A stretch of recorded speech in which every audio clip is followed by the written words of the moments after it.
Good evening, everyone, and welcome to the Wrestling Experience. It's a Thursday night again, and we're here with you on this mothership. Well, we landed on Planet Experience, and we're gonna beam some Earthlings aboard tonight, and they're gonna help me with this party. So it's Thursday night, and it's time to the night is right for the Wrestling Experience, celebrating 3 years of experience, 11 years on YouTube, and 10 years on X. Thank you so much for your time and energy. And it's time for the experience. It's time for the wrestling experience.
You've landed on the Logo ship.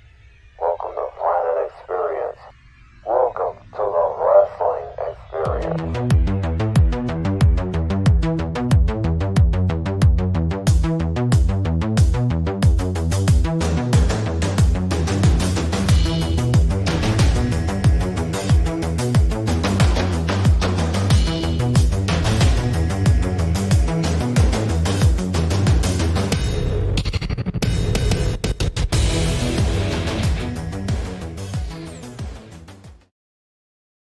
All right.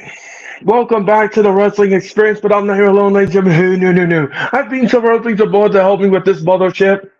And ladies and gentlemen, please help me welcome first my co-pilot. She is Wisconsin's darling, ladies and gentlemen. She is revered by everyone here at the Hardcore Sports. She's got a friend named Denty. Who's her bestie? Ladies and gentlemen, please help me welcome the one and the only, the, the, the beautiful, the talented, the lovable Sarah is here. That's Alex going. Hi, Earl. How are you? I'm doing well, thank you, sir. And ladies and gentlemen, he's got the rounder. He's got the rounder. Matt the John fan is in the building. Gets down and dirty with the Mac. Let's bring him on to the screen. Mac, how are you tonight? Hey, how's it going, everybody? I'm great, Earl. Oh, How you doing, good. And ladies and gentlemen, he was here with me last night. Ladies and gentlemen, we had tons of fun. He made me laugh so hard I had to get the pens. Ladies and gentlemen, please help me welcome Nick. Nick is here. Let's let him know the story. It's Thursday. Nick, You know what that means. yes, it is. It's time for the experience. Hello, guys. How are you tonight? Thank you so much for your time and energy. It's good to see everyone here in the chat. First of all, I want to wish everyone a very happy Father's Day. That's first and foremost. Second of all, I want to say a good evening and happy Thursday to you all. This is the annual. This is the first time that I've had Nick and Matt on the Wrestling Experience. So history is being made. History is being made, and you guys are making history. So congratulations on that. Congratulations on that. But before we continue, I just want to let everybody know that you can follow the Hardcore Sports. Follow them on Instagram at Hardcore Sports. Follow them on Facebook at Hardcore Sports. Follow them on X at Hardcore Sports. Follow them on Spotify at Hardcore Sports. Follow them on TikTok at Hardcore Sports. And of course, subscribe to the YouTube channel. And make sure that you hit that like button. Hit the like button on my channel. Hit the like button on Nick's channel. Hit the like button on Mac's channel and the Hardcore Sports. And we hope that you make Thursday morning, Thursday afternoon, now Thursday evening here at the Hardcore Sports Network. Thank you so Yeah. much. Yeah, thank you. Take a deep breath, Earl.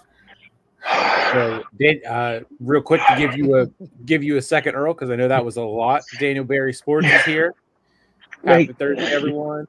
Says yo. Ram is here. Ram, how are you? Roman Reigns is in the building. We acknowledge you. Ram says, Sarah, hope you're well. I'm doing Woohoo very Wrestling well. Thank Experience. you. Roundup. Coach Ed is here after we just finished up our show. So this is my second show of the evening, so it never stops. Oh my God. It never stops. Ram says, "What's up? How are you, Ram?" And Coach Ed is probably laughing at Earl, saying that I had him laughing the other night so hard that he now needs to pens and dude wipes. Work on that dude wipes. Well, you know something. Here's the thing. Every time I get together with either one of you guys, I always look back at the video and I have to sit there and laugh so hard because our interactions and our chemistry is so funny and it's so forthright that I have to sit. I was sitting there today and I was typing a letter for my boss and I was laughing and he heard it in my earpiece and I was like, "What are you doing?" And I was like, "Oh, I'm sorry, I'm lost in my element. I'm sorry, I'm doing two things at once. I'm multitasking. Never mind. You don't need to know what I'm doing." So.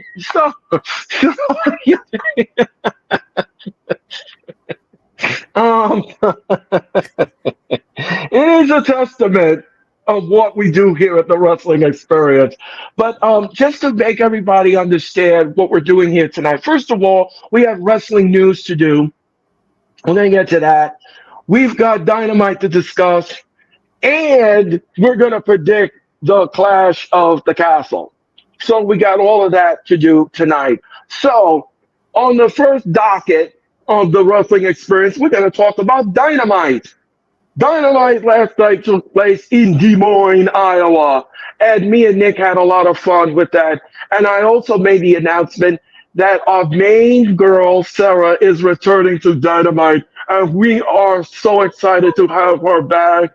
We have her so much. We love that announcement. It is absolutely a testament that the three of us, Mac, and of course, Mac, you know that when we three get together, it is a bowl of fun, and it is a bowl of fun on the stream.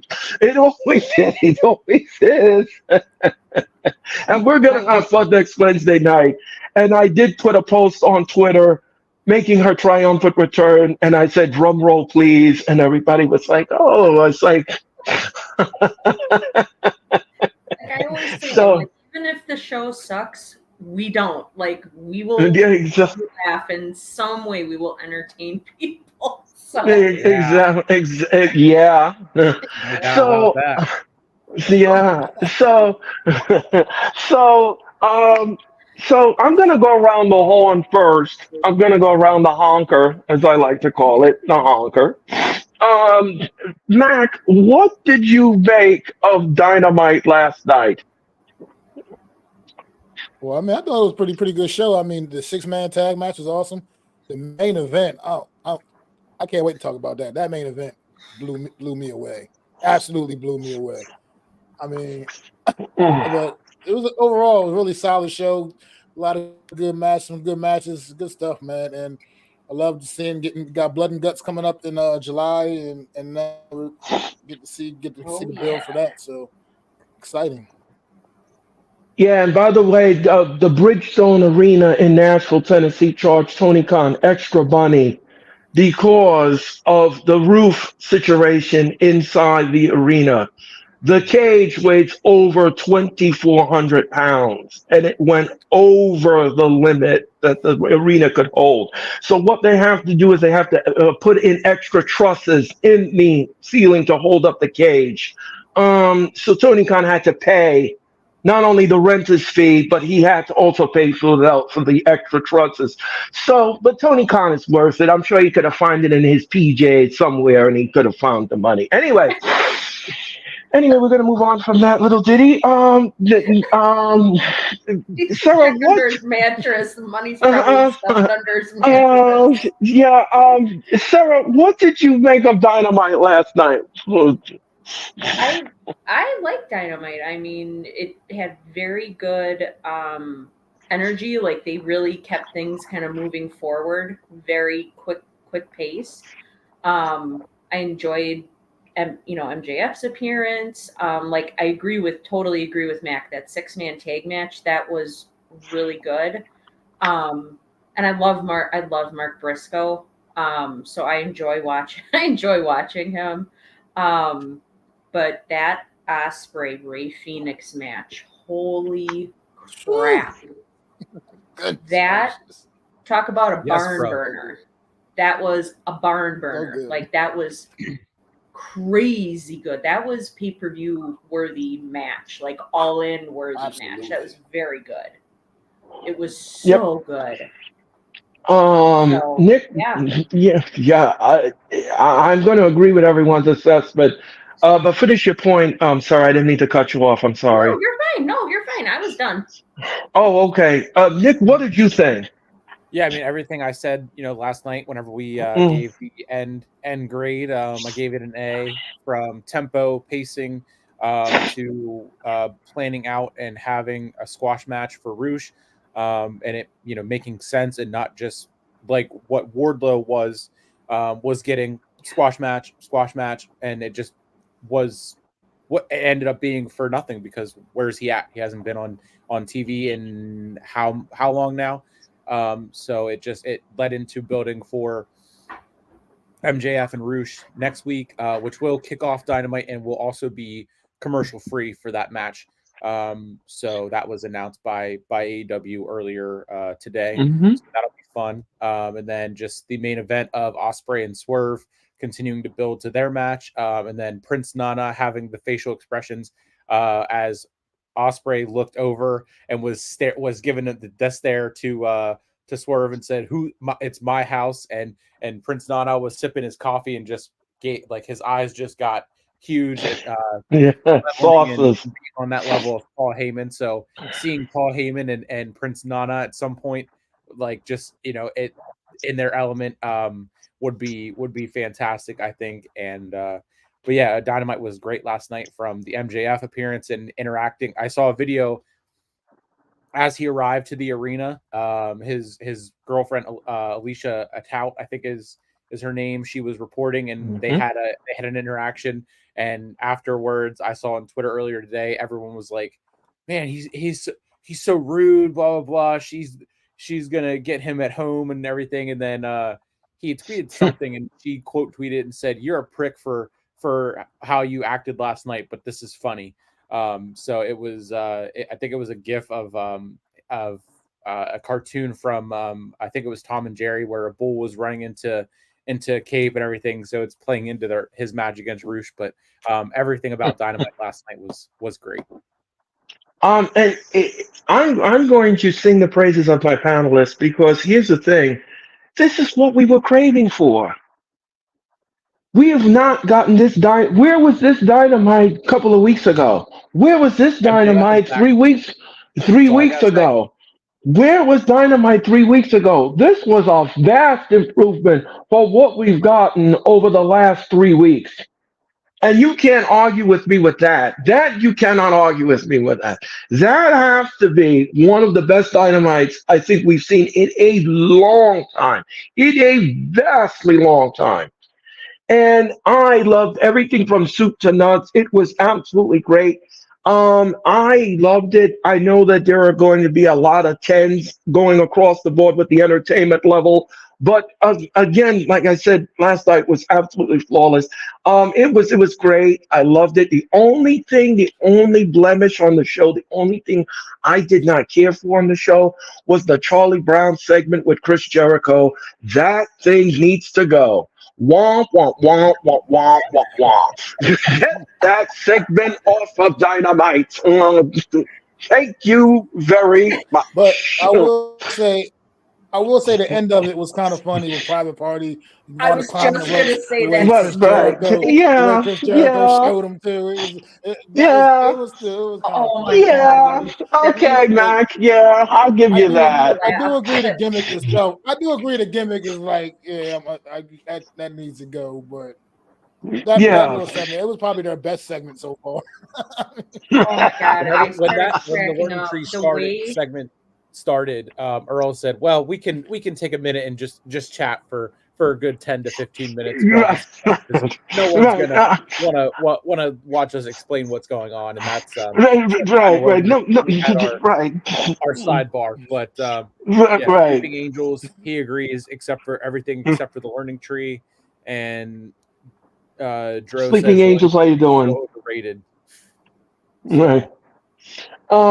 Yeah, I just couldn't deal with that Jericho segment. So I wanted to pick Nick's brain. So I said, you know what, Nick? I said, let's have a side conversation here. Let me just. I don't think the audience would care if I didn't call anything on this segment. Anywho, anywho, and then we had our side conversation, and I kept it moving. Um, so I let's just talk don't about. understand though with the whole learning tree thing. Like, why is Jericho always yelling? I He's don't know. always It's ridiculous. yelling. So I think ridiculous. he had. I think he has Hi 98%. guys. Hi guys. Like, dude, That this is so stupid. Private Party, that part was funny. That was funny. I did that was laugh, funny. like I legit laughed out loud. The way, like the tone of their voices, like the tone that they were using when they were talking to Jericho. It just was so. It was Yeah. hilarious to me. I was like, And uh oh, like something's gonna happen. Private Party needs to change their. Every time I see Private Party, I think of that song "Gin and Juice." Sipping on gin and juice, laid back. Anyway, I'm old school, but I'm cool. Anyway, don't fall for fake imitations, ladies and gentlemen. Just please don't. All right. Let's talk about this match. Roosh was in action, and he did a squash match. What did you all think of the match itself? Well, No, normally, you I know mean, it me. wasn't I don't. really much to the match. Yeah, I'm sorry, say normally that. I don't care for squash matches, a la Wardlow, but that fit into like the way Roosh is presenting himself right now.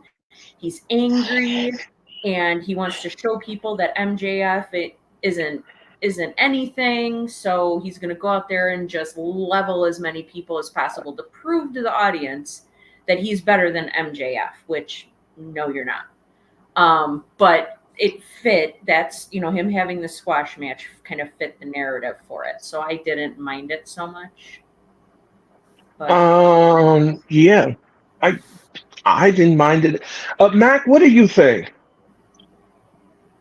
I mean, yeah, I mean, it's not really much to the match. Like you said, it was an absolute squash match, but it just goes to kind of, build this persona they're doing with Roosh right now, making him just ultimate bad guy, the ultimate, like, I don't know what to say. You don't use the word bully, so to speak, but at the end, just that mean guy that's just badass, just wants to come in, that's going to come and try to, wreck everything. It just kind of, kind of just setting the stage to build that kind of persona for him. But the match itself was just what it was. Like you said, an absolute squash Coach match.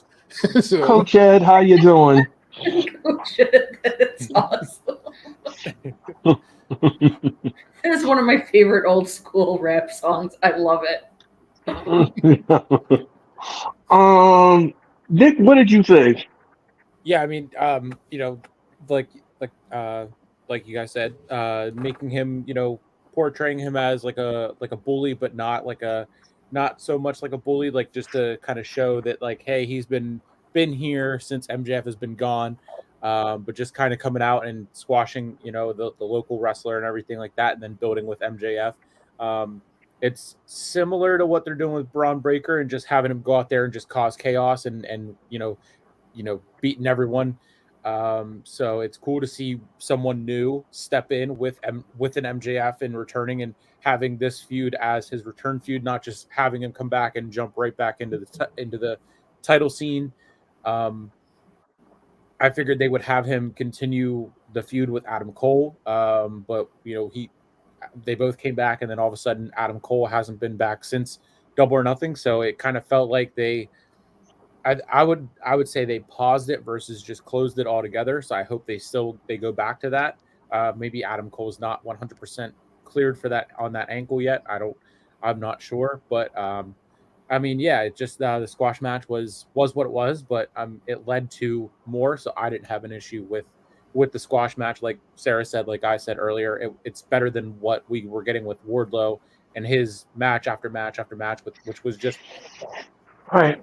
what they're doing with Braun Breaker, and then but it's not leading to anywhere. He has 3 weeks in a row, squashes, and then all of a sudden he's off TV for a long period of time yet again. So hopefully they step it up with the way they're booking him and can throw him into that, the on more TV time and get rid of TV time with Jericho and get some TV time with Wardlow.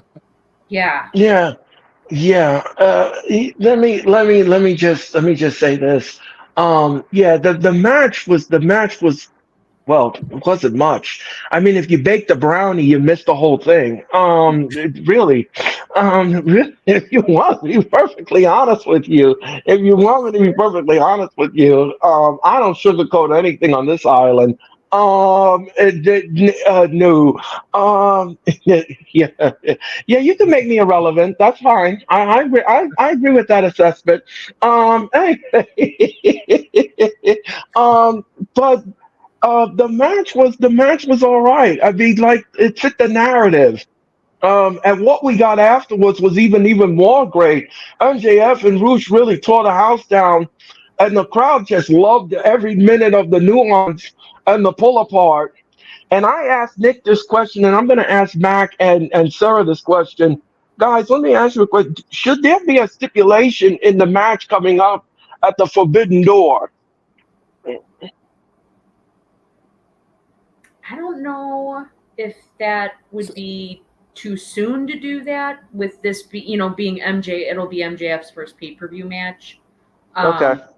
Since coming back, but I think if they were to do something such as like no holds barred or I quit or if they were to do something like that, I think it would be fine considering what they're portraying is both of these guys have so much like explosive anger towards each other. Right. Just let them go and do like a no DQ match or something, or a hardcore match or something like that. I think that would be fine.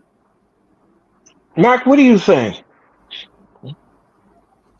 I mean, I definitely agree with Sarah where you're going with that. Like, yeah, something to that effect. It doesn't need to be anything crazy, but like a false count anywhere because these guys clearly just want to tear the house down, fight all over the arena, whatever, and just kind of have something like that in place. You don't need like a steel cage necessarily or anything of that sort. But just like you said, a no DQ, like falls count anywhere type of match. Let these guys really, really just go to war with each other, man.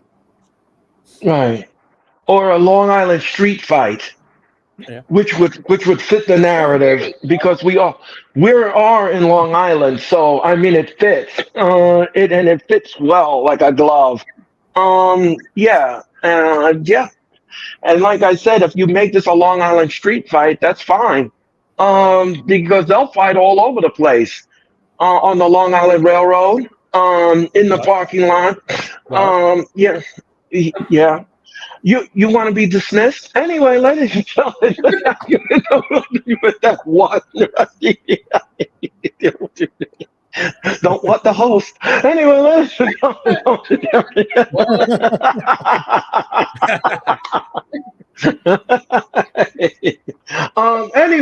Anywho, but on an entertainment level, Mac, what number do you give this match? What the Roosh match? Yeah, what entertainment level would you give this? I mean, I mean, if I include the whole aftermath and everything else, I Right, give it a 10. exactly. I mean, Everything in soup to mouth. Everything from soup to nuts, man. What number would you give this? yeah, I'd give it a 10 because the whole segment was great. I mean, the post Okay. match was better than the actual match itself. But Yes. Right. Mm. it was there. Sarah, what about you? Mm-mm. I agree with Mac. I give it a 10. I thought it was fantastic. I mean, that huge pop that MJF got as soon as his music hit, like you knew something was going to go down. So, yeah, I thought it was great, especially once he came out, I thought it was fantastic. So, yeah, I'd give it a 10 for sure. Nick, what about you? Yeah, start to finish for the segment and as a whole, definitely give it a 10. The pop for MJF was fantastic. His new Titantron, they're mixing up the colors, going from like the triple B colors to just a darker version of that. Maybe showing that it's a because MJF was betrayed by Cole and he gave the trust and everything he said at Double or Nothing. It's a darker. We're gonna see a darker version of MJF, so that's going to be shown by the colors of his Titantron and everything. And he's going with this lone wolf and the wolf of wrestling type thing. So hopefully that can lead back to a Wardlow and MJF. Another feud between those two. But yeah, I mean, from start to finish for this segment as a whole, I'd give it a 10. I'm going to be on the same wavelength as everyone. I'm going to give it a 10 as well because this was great. This was absolutely great. I loved every nuance of the thing. There's great chemistry, great nuance in the match.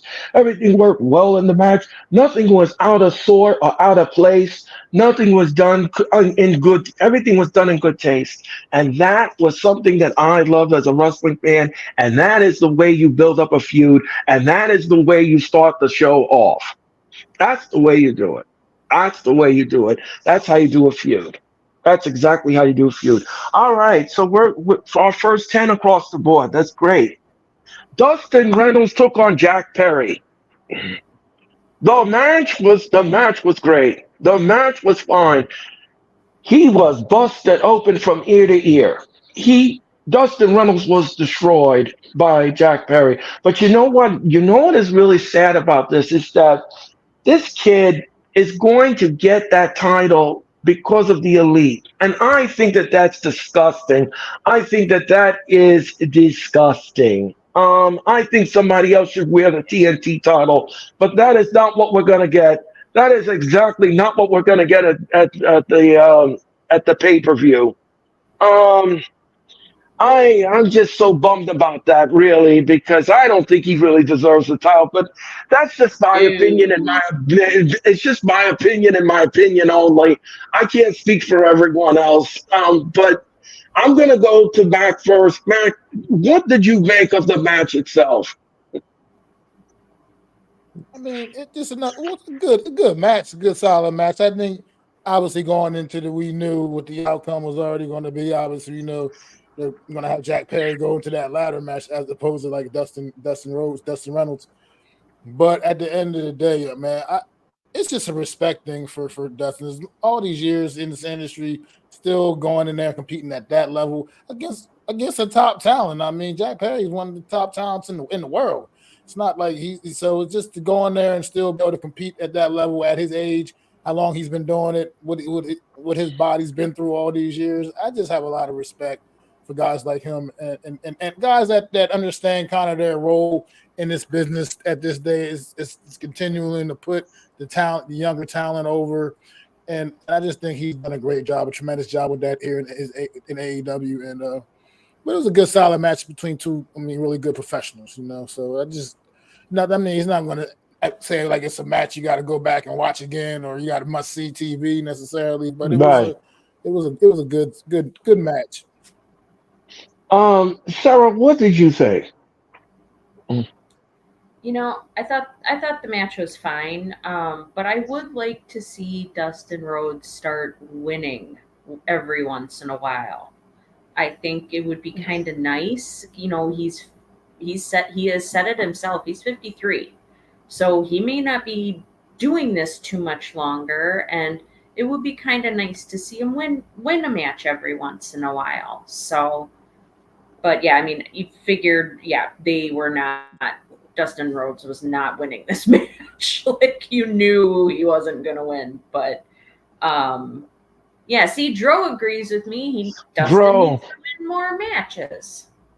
Yeah, Dro, I agree with your assessment, Dro. Thank you so much for your time and energy. And Thank you I'm to not saying, everyone. and I'm not saying like every match he has, or when he has matches with the bigger names, like, like MJF. He doesn't have to win those, but it would be nice to see him win every once in a while. And to Mac's point, you got to have respect for the guy to be able to forth as much effort as he puts forth in the ring, do what he does in the ring at his age, have that level of physicality, while also being able to help foster and, I guess you could say, teach and nurture the younger generation of wrestlers. That is going to pay out for many, many years down the road for us as wrestling fans. So I got to have, like, again, to Mac's point, you have nothing but respect for him, because that's amazing that he still can do this, and we still get to Yeah, enjoy it. So yeah, I'm going to agree with the assessment. I'm going to agree. Nick, what did you think? Yeah, I mean, everything that Mac and Sarah said, no additions to it really. I mean, getting busted open, cut open, bleeding right away, was, and bleeding as much as what he did.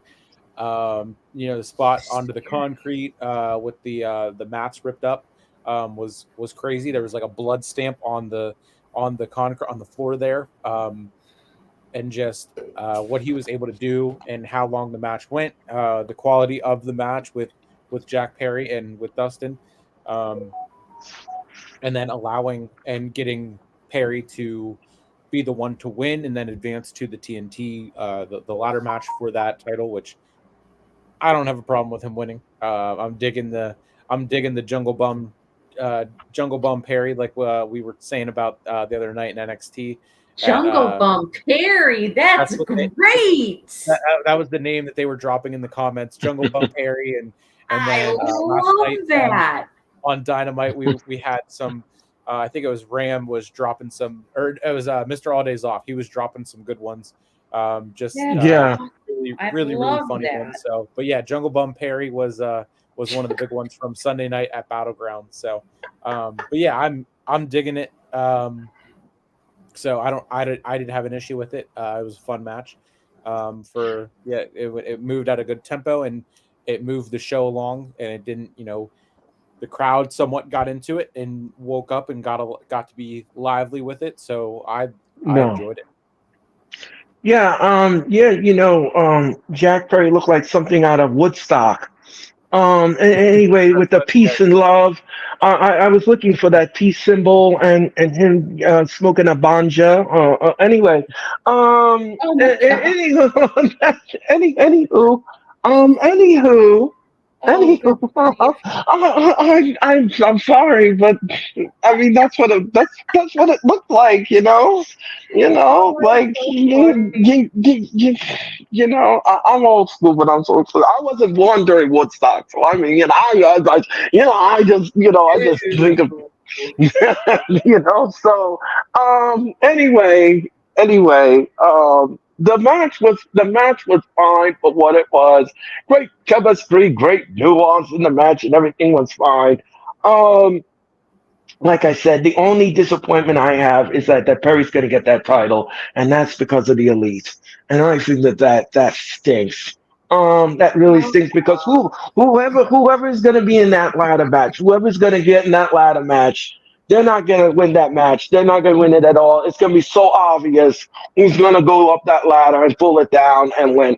And me and Mark, we're going to do the show together, and we just may drop kick the ladder and make him go off of it. Anyway, that's a great. Anyway, on an entertainment level, Matt, what do you give this match on an entertainment level? I mean, it was a solid 8 for me. Okay. Nick, what about you? Yeah, I could go 8. I enjoyed I enjoyed it enough to a solid 8. Okay. Sarah, what were you, my co-pilot? Sarah, what do you think? I agree with the guys. I would give it an 8 as well. Yeah, I'm gonna go down the dial a little bit, and I'm gonna give this match a 7. The match gets a 7 for me. And why I gave it a 7 is because I felt bad for Dustin. I always feel for the little guy. I feel bad for him. He was so out of breath last night, and he just pounced on him like a little kitten like that. I think that was just not, it was just not politically correct thing to do. Especially when Aubrey Edwards was in the ring and she didn't give him much leeway last night. Anyway, Yeah, she was anyway. counting for what seemed like forever. I thought we were gonna see her counting on her fingers and her toes together to count to 10. But I mean, we noticed that and said that last night during the watch along. But very lenient and forgiving count of watching her try to count to 10. I said to myself, I said, by the time she gets up to 10, we've already elected a new president. Anyway, ladies and gentlemen, Right? ladies and gentlemen, She's just terrible. she's, I have to call her log cabin. Anyway, she's so slow. Aubrey Daddy Davis. Ladies and gentlemen, anyway. Went to the Helen Keller School of Officiating. I'm not going there because she does listen to this telecast. Like the best comment ever. Mercedes took on Zeus. Now, if I mess up the name, I'm sorry because I don't speak Spanish or anything like that or any other language but English. So I'm sorry if I screw up the name. Um, but the match was fine. The match was all right. Mercedes, I think this was her first time in the Dynamite ring, or was it the second time? I think this was her second time in the Dynamite ring. The match was fine for what it was. I didn't have any qualms about the crowd was dead throughout the whole match on all of these women's division match. The match should have been booked in the library, to be honest with you. You want me to be perfectly honest with you. Um, I don't have anything else to add to it. Sarah, what did you make of the match itself? Mm, I thought that her opponent, I think the name is Zeuxis. I thought Zooksies? like some of those moves she was doing to Mercedes. Yeah, like some of those moves she was doing. Oh my goodness, like that was nuts. Right. So I thought she did an excellent job. I was very surprised. I mean, I was very surprised. So yeah, I mean, I thought it was all right. Like, I'm not a humongous Mercedes fan. I think there's a lot of hype behind her and not much backing it up. But I really hope and pray that there's some kind of like time limit draw or something with the match that she has at Forbidden Door, that she doesn't also get the New Japan title too. Like, Right. she doesn't need another title. She really doesn't. So that's my only like gripe. I just don't want to see her get another title. So I hope they do something like a disqualification, interference, time limit draw, something like that, where both the ladies can keep their titles. Yeah, as you will have to wait and see what happens with the Forbidden Door. Um, Yeah. Mac, what did you think of the match? I mean, yeah, the match was okay. Nothing great by no means necessarily, but I'm not that familiar. I wasn't very familiar with her opponent, Zeuxis, or however you pronounce her name. Not really sure, but the match was okay. So I mean, it's just another. I guess it was another match for her to get Mercedes. She's still getting her feet wet a little bit. I mean, she's literally only like, it was only like her second match since coming back from the injury. So she's really still just getting her feet wet a little bit more, getting ready for the big match at Forbidden Door. Not really sure how they're going to spin that one. Like you said, Sarah, I'm not sure if they're going to put the New Japan title on her or not, but I hope it's not. just like I said, she's kind of, like I said, just feeling herself out.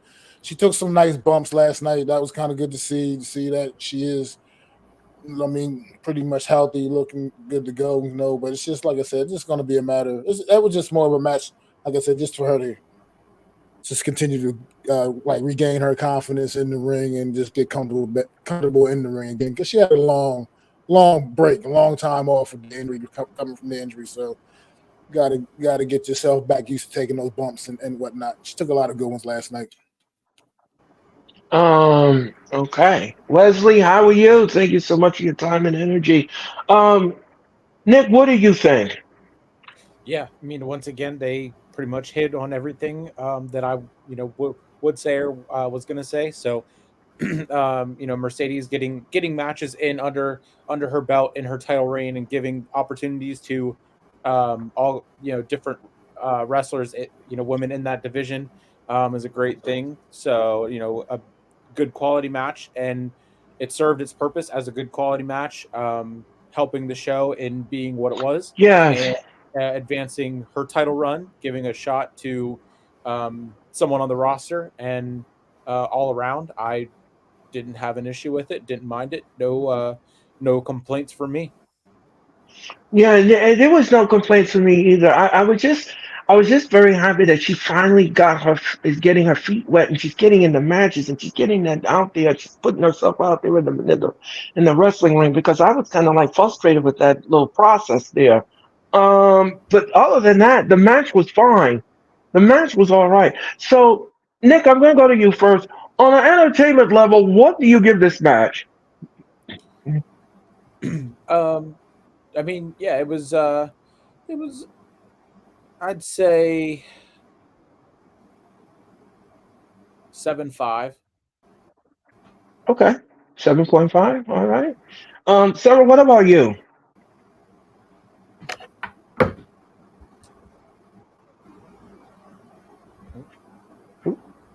Did we? Okay. Hmm? Sarah, what about you? What about you? What entertainment level do you give this match? I'd give it a 7.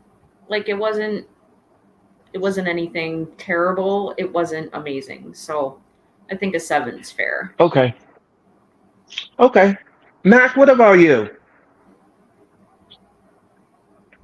I'm right there, Sarah, 7. Like, just nothing special, but at the end of the day, it wasn't terrible. I wasn't like, I still enjoyed it. I mean, like, for what it was. So nothing spectacular. I'm not going to be like, oh yeah, you got to check this match out, Mercedes Monet and Zeus, whatever. I'm sorry if I keep butchering her name, but I'm not. But at the end of the day, it was still solid. Like I said, it was for what it was. Solid match.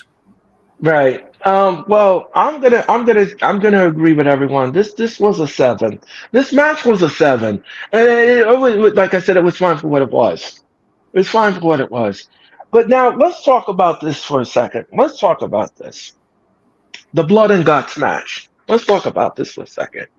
The Elite comes down and they challenge Swerve Strickland to the blood and guts. But now here's the question I have for you all. Here's a question. Now I want everyone's opinion on this.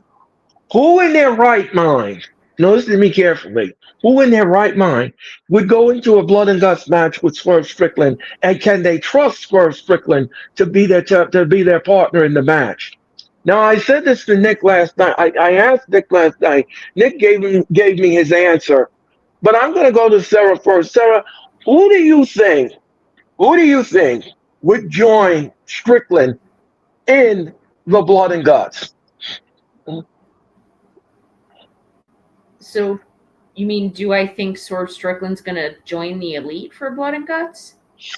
No, what I'm asking you is that who do you think would join Strickland to go against the Elite in the blood and guts? Who can Swerve Strickland trust to me, and can they trust Swerve Strickland? That's a good question because there's a lot of men in the locker room that don't trust Swerve Strickland. And who is he going to pick to go into the match? That's a question I want to know. Well, I think if he stays as a babyface, I could see really anybody that has, excuse me, anybody that has an issue with the elite that didn't get a chance to be in the Anarchy in the Arena match. So you could do, Mark Briscoe is a good one for like to represent AEW. I think the Acclaimed, they expressed interest and they're very much against the elite and all the BS they're pulling. So as far as them being able to trust Swerve, I don't know if it's so much of them being able to trust Swerve. It's, because that it's not like they're in a match together. They're going to be like all over the place. So who's Right, to say that at the end they win, but then at the end, like Swerve turns heel or something at the end? Like I'm just right, spitballing here, but they don't really right, need to trust Swerve because it's not like they're tagging with them or something. It's you're just right. everybody is just going at one another. So I would think realistically it'd be anybody that has a problem with the elite and the Um, nonsense they're pulling. right. Mac, what do you think? Well, yeah, I mean, Swerve's reputation obviously is not easy to trust Swerve Strickland, but I think pretty much everybody hates the elite. So I mean, I feel like he has quite a bit of people to choose from that he could try to get on board with them. So and I think he could kind of even just simplify it. You think blood, you think guts, you think the BPC, man. You think those guys, man. I mean, you Oh could just yeah. Oh yes. just grab them Oh up, yeah. man, and just run it, man, and just go to war. Go to war with those guys. You take those four, and you add Swerve Strickland to the mix. I mean, it's a formidable team for AEW to represent AEW Right. taking on the elite. I mean, I don't know if it will actually be quite that simple, but I wouldn't be surprised if at least somebody from the BPC is on the team at least That's a at great the Right. very idea. least. I mean, but I just think he has so many people you could choose from because I mean, so many people right now are just annoyed with the elite, and who knows, man? I mean, who knows with this thing with whatever they're doing, what's going on with Kenny Omega, and all? Look, it's like it's endless, man, endless options right now, man. So it's just a matter of people, I guess, maybe even feeling comfortable working with Swerve, being able to feel like they can believe in him. Yeah, Nick, One thing I did really quick, guys, I don't mean to interrupt. One thing I did just think of, Sarah. and I know they were like in a program together before he left. What if Yeah. they got Hangman to come back? He's been with AEW since day one. So I think that would create True. controversy because they were, again, in a program with each other. And Hangman kind of portrayed himself kind of as going a little cuckoo for Cocoa Puffs there at the end. And that's, essentially why he needed to take time off. But yeah, I mean, you could even have Hangman come in too. Yeah, that's anything is a possibility. Like you all just said, anything is possible. Nick, what do you think? Yeah. So I did say this as we ended last night. I think whenever they came out, it was weird to me that they came out and they were doing the promo towards Swerve, but they addressed just the camera and everyone, watching at home, whatever, saying they challenged AEW's best to blood and guts. So where Swerve falls into that, who knows, is because it goes to my question is Swerve heel? Is he a baby face? Like what side does he lean towards more? Given that you said the people don't trust him and um, this and that, and if it's Swerve against the elite for blood and guts, he could have his mogul embassy and his group, or because they said AEW's best, I take that to mean maybe they do um, the four from who did Anarchy in the Arena with Swerve, because I think Blood and Guts is 5-on-5. So then the elite would just need to find one more could be they bring back bring back whoever, or I do like the Hangman coming back and being a part of that as well, fitting in wherever he can fit in. But that was it was interesting that they came out and they said AEW's best, and then but we're also doing it towards Swerve, so he will be included in that and be the fifth for AEW's team AEW, and then they'll find a fifth. But they can, like you said, Mac, it's an endless directions that they can go. Or how about this? How about this? Let me see if you guys agree with this. How about this? They bring back Hangman. Right? They bring him back. He tells Swerve Strickland, I don't like you, but I want to work with you. And he suckers him in. And then he turns on Swerve and goes with the elites. And now that's the man who's going to team with the elite. And they're going to go against Swerve. And now he has to find somebody else in the match. That's a possibility. I like how you think, Earl. I like how you think. You understand what I mean? They can have him come back, and he just goes ahead and he tells Swerve Strickland, I don't like you, but I'm going to work with you. And he lulls him into that self-comfort of, okay, he's going to be on my side. When all of a sudden, the true colors come out, and he turns on him, and he goes with the elite. And it could be his way of getting rehired and rejoining the elite, since Exactly. he was suspended or fired with Kenny Omega and whatnot. Bingo. I love that. 100%. Bingo. Book it. Bingo. Tony, whatever you had, crumble it up, throw it away. Swerve, huh? Your pocket, and do that. Yep. And I'll take my check, please. Thank you very much. Oh my goodness. Anyway, okay. So let's talk about this next match. It was Kyle Fletcher, Roderick Strong, and Takeshita versus Orange, Kyle O'Reilly, and Mark Briscoe. The match was fine. The match was great. I love a 6-man tag.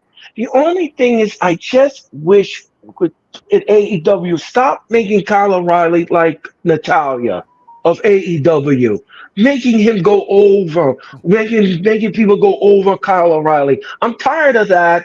That rug has been worn out. There's a hole in it. Replace it, please. Yes, I don't like seeing that. He has so much in his repertoire that he could be a champion at some point. But if you keep using him the way you're using him, it's not going to be. It's not going to go over well with the audience. Now I don't know if you all agree with me or not, but that's the way I feel, and I don't like it. I don't like it. I don't like it at all. Mac, what do you say? I mean, I really do wish they would do something better with Kyle O'Reilly. I mean, because I'm a big fan of his. I do like he's one of the best technical wrestlers in the business, and he deserves to get some gold around his waist for sure. I definitely agree with that. But the match itself, man, was it's a tremendous 6-man match. These guys really brought it. All six guys brought it.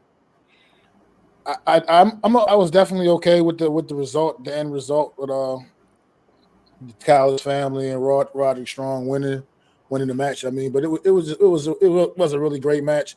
The ending with still continuing this beef with Orange Cassidy that just won't go away. Trent Beretta just won't let this thing die, man. Just continuously attacking Orange Cassidy every chance he gets. Furthering the Statlander heel turn with her and Willow. She's coming out and neutralizing Willow. That was supposed to be the only person that Orange felt at his back, and just I love the way they're kind of building all this up.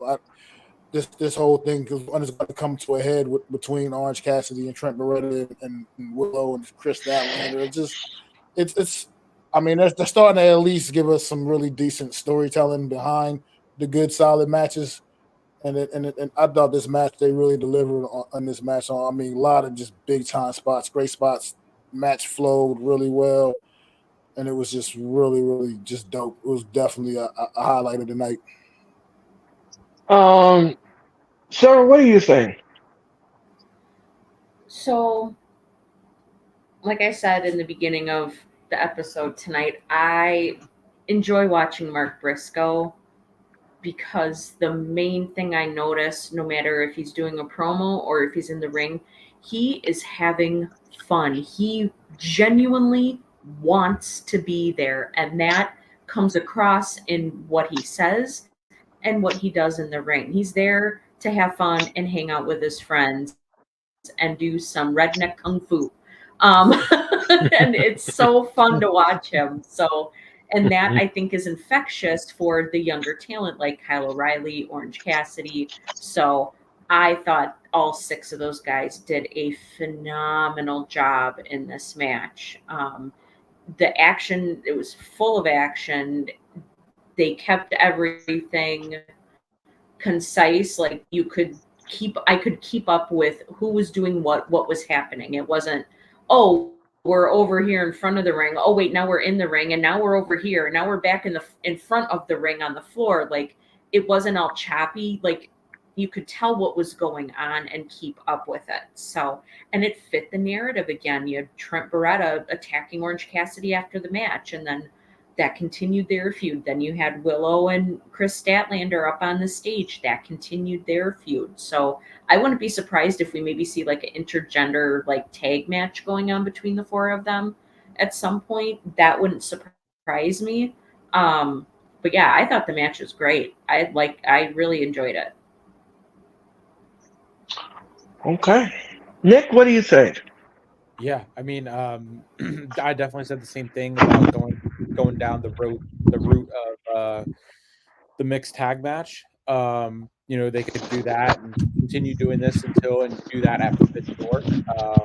Given that who, depending on what person has what match already lined up, but if not at Forbidden Door, then at some point, and it can get to the point where you can throw a stipulation on it. So. It can be pure chaos and craziness. And just the 6-man, the trios match, it was great. Mark Briscoe was on fire with just going in there and going crazy right away. And I think Earl, you said last night, how many cups of coffee did he have? Because he was firing on all Oh, wow. and just everything. Oh, we lost Sarah. Hope she comes back. But just just the trios match was great. I enjoyed it. And it did what it needed to do. I know Earl, we had said you wanted the Orange Cassidy's team to win.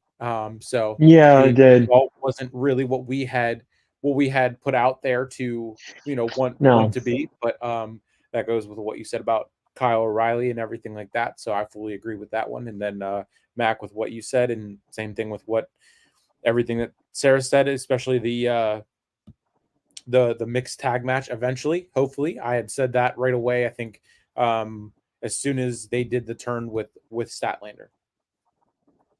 Yeah, I thought that the match was great. The match was fine. I had no issues with the match. This was just like what Nick brilliantly said. I was disappointed because I wanted to see Orange Cassidy's team, well, especially O'Reilly. I wanted him to get a pin in the match. That's what I wanted to see. But we didn't get that. But that's all right. That's fine. The end justified the means in the end. And then this was great for what it was. So, Mac, on an entertainment level, what do you give this match? I guess definitely was a 10 for me. This was, like I said, one of the highlights of the night. This match was awesome. It delivered.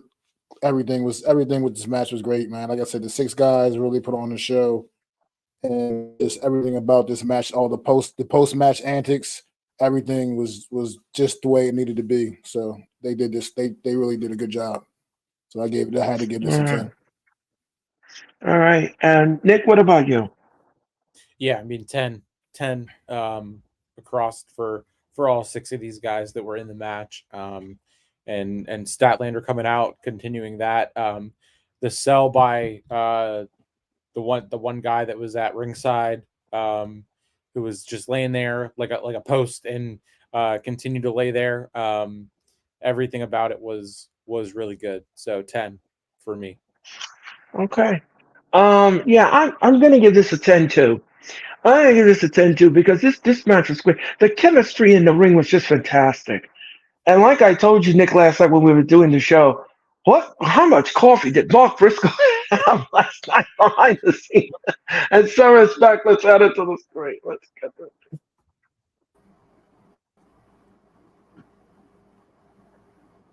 All right, Sarah, are you? Is Yeah, I'm everything here. okay? Sorry. Yeah, my internet like went out. It's like everybody's screens went black, and I had like the loading circle, and Oh, I could hear you guys, but then all of a sudden I couldn't hear you guys, and then everything froze. I'm like, what in the world is going on? yeah. Well, modern technology, you either love it or leave it. Yeah. Um, It's crazy. so, so on an entertainment level, Sarah, what do you give the match that we were discussing before? Oh, the 6-man tag, I give that a 10. Yeah, I thought it was fantastic. yeah, I agree with the entire package and everyone's assessment. The match was right. The match was fine. The match was great for what it was. Great chemistry, great nuance in the match. Everybody played their part well in the match, and I had no issues with it. It was great. Good Yep. stuff. Good stuff. Now we're gonna gloss over the learning tree because I'm not even gonna. We're just Bye, gonna. Uh, guys. no, uh, Bye, uh, guys. no, I can't. Yeah, yeah, that. Yeah. Yeah, that. All right. All right. Let's talk about the Dynamite main event. The Dynamite main event. Mr. Offspring took on Mr. Phoenix. This match was absolutely flawless. The match. I'm going to tell you something. You know, when you have matches like this, it is too bad that we don't have that 3D television where you can throw roses at something that you really like and you're watching it on TV so that they can catch it through the TV. This was just absolutely one of those things. This was fantastic. Will Offspring never puts on a lemon sour match. This man comes out and he puts on a banger. And he makes the person that's in the match even more glorified than what they are. And he Yep. puts a shine on them. And I'll tell you this much. If you're not a fan of what these two did last night, then you're not a wrestling fan because obviously you don't know what you're watching. You obviously don't know what you're watching. And I loved it.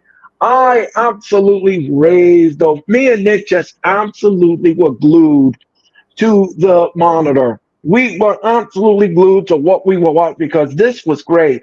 These guys match move for move, counter for counter, hold for hold, move for move. And they were swift and crisp and clean, and there was no botches, there was no nothing. It was just like I wanted more. If they would have wrestled, ladies and guys, if they would have wrestled until 11, that would have been fine with me. That would have been fine. That would have been Yeah. fine. That would have been perfectly fine. I wouldn't have had an issue with it whatsoever. Now, not 1 a.m., but 11 is fine. 11 is fine. 11 is fine. It was just, I just can't keep talking about this, but this match was so good. This was good. And Sarah, what did you make of the main event of Dynamite? I thought it was amazing. Like they I loved watching them counter each other. Like Osprey would do a move, Phoenix would counter it. You know, at the very end, Ospreay kept trying to do Hidden Blade a few times, and Rey Fenix kept countering it. Like, it was crazy, but it was so good. I mean, they were both doing their normal move sets, which are wonderful. But it just, the back and forth between these guys, like, it was so good. Oh my gosh. Like I said before, this was like a pay-per-view level match that we got on Dynamite. Like, this was wonderful. And I can't quite remember if it was at the end or not, but when I was standing up on the turnbuckle, and like Nick had mentioned earlier, he said, this is my house. Like, that, everybody went, whoa, and you could hear the crowd. So yeah, I thought it was fantastic. Such a good match. Oh, that's great. Nick, what did you think? Yeah, I mean everything. There's not much more that needs to be said about this one. It was great. Really ended and wrapped up the show nicely with giving it. I gave it an A. Everything about it from start to finish, counter for counter, move for move. The build with at the end whenever Ospreay finished the match out and looked over at Swerve with Prince Nana watching, and then handing him the contract, and then having the match that he had, and just everything about it, top to bottom, all boxes checked off the list, and couldn't have asked for anything more and anything better. Exactly. Mac, what did you think? I mean, they have already said everything, but I mean, I still got the goosebumps, man. Like that match, man, from bell to bell. He's talking about two phenomenal talents in the ring. I mean, putting on, like, when you get a ticket to a show, that's what I'm talking about. Like, that's what I want to spend my money on. Matches like that. Yes. Like, that was absolutely amazing. And like you said, Sarah, that's definitely, that match belonged on the pay-per-view, and we got it on Dynamite. Like, right. Like that, there's nothing you can say. Like, if you didn't like that match, you don't have a pulse. You don't know what, like, it's just right. This is one time where they can say we're the best wrestle. Right. Oh yeah. Yeah, like that was absolutely. Definitely. I mean, I'm just mind blown by what we watched those two guys do in that ring last night. I mean, I've always been a big fan of Rey Fenix Jr. I feel like everything he does, like in the ring, he's just so exciting to watch. Watching him walk across the road, doing the things he can do, and now with Will Ospreay in the mix in AEW, and he's just bringing that same type of energy as well. And you get these two in the ring together.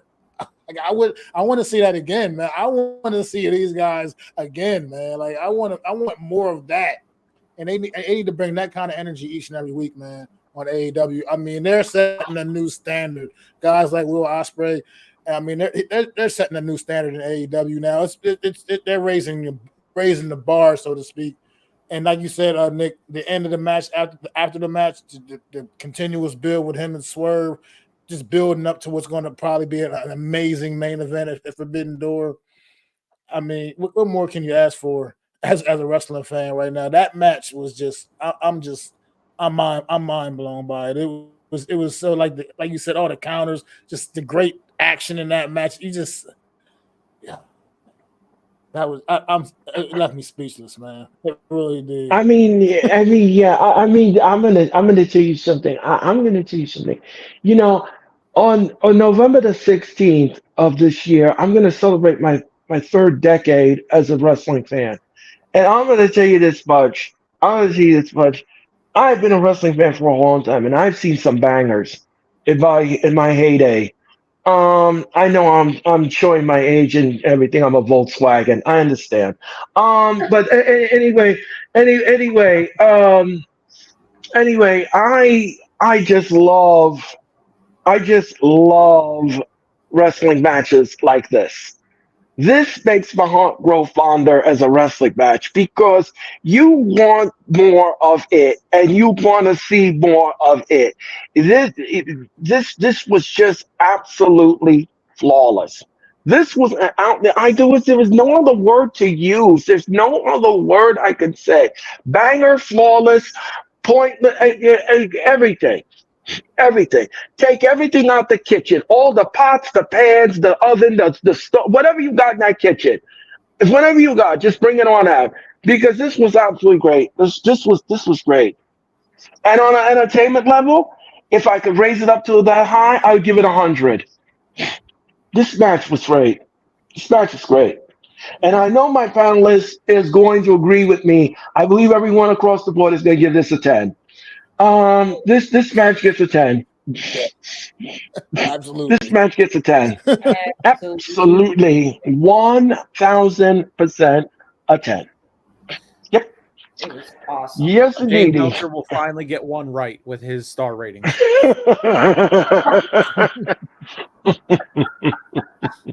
He has me on ice on Twitter. Anyway, ladies and gentlemen.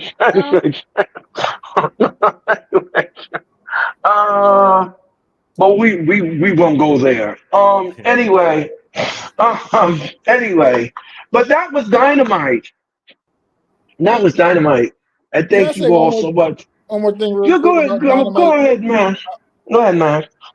Because there was one more squash match on the card last night. I remember the Oh what the yes. hell was it, man? I can't even. Oh yes, the impromptu Daniel Garcia and Nick. Oh, the Daniel Daniel Garcia. Garcia. Yes.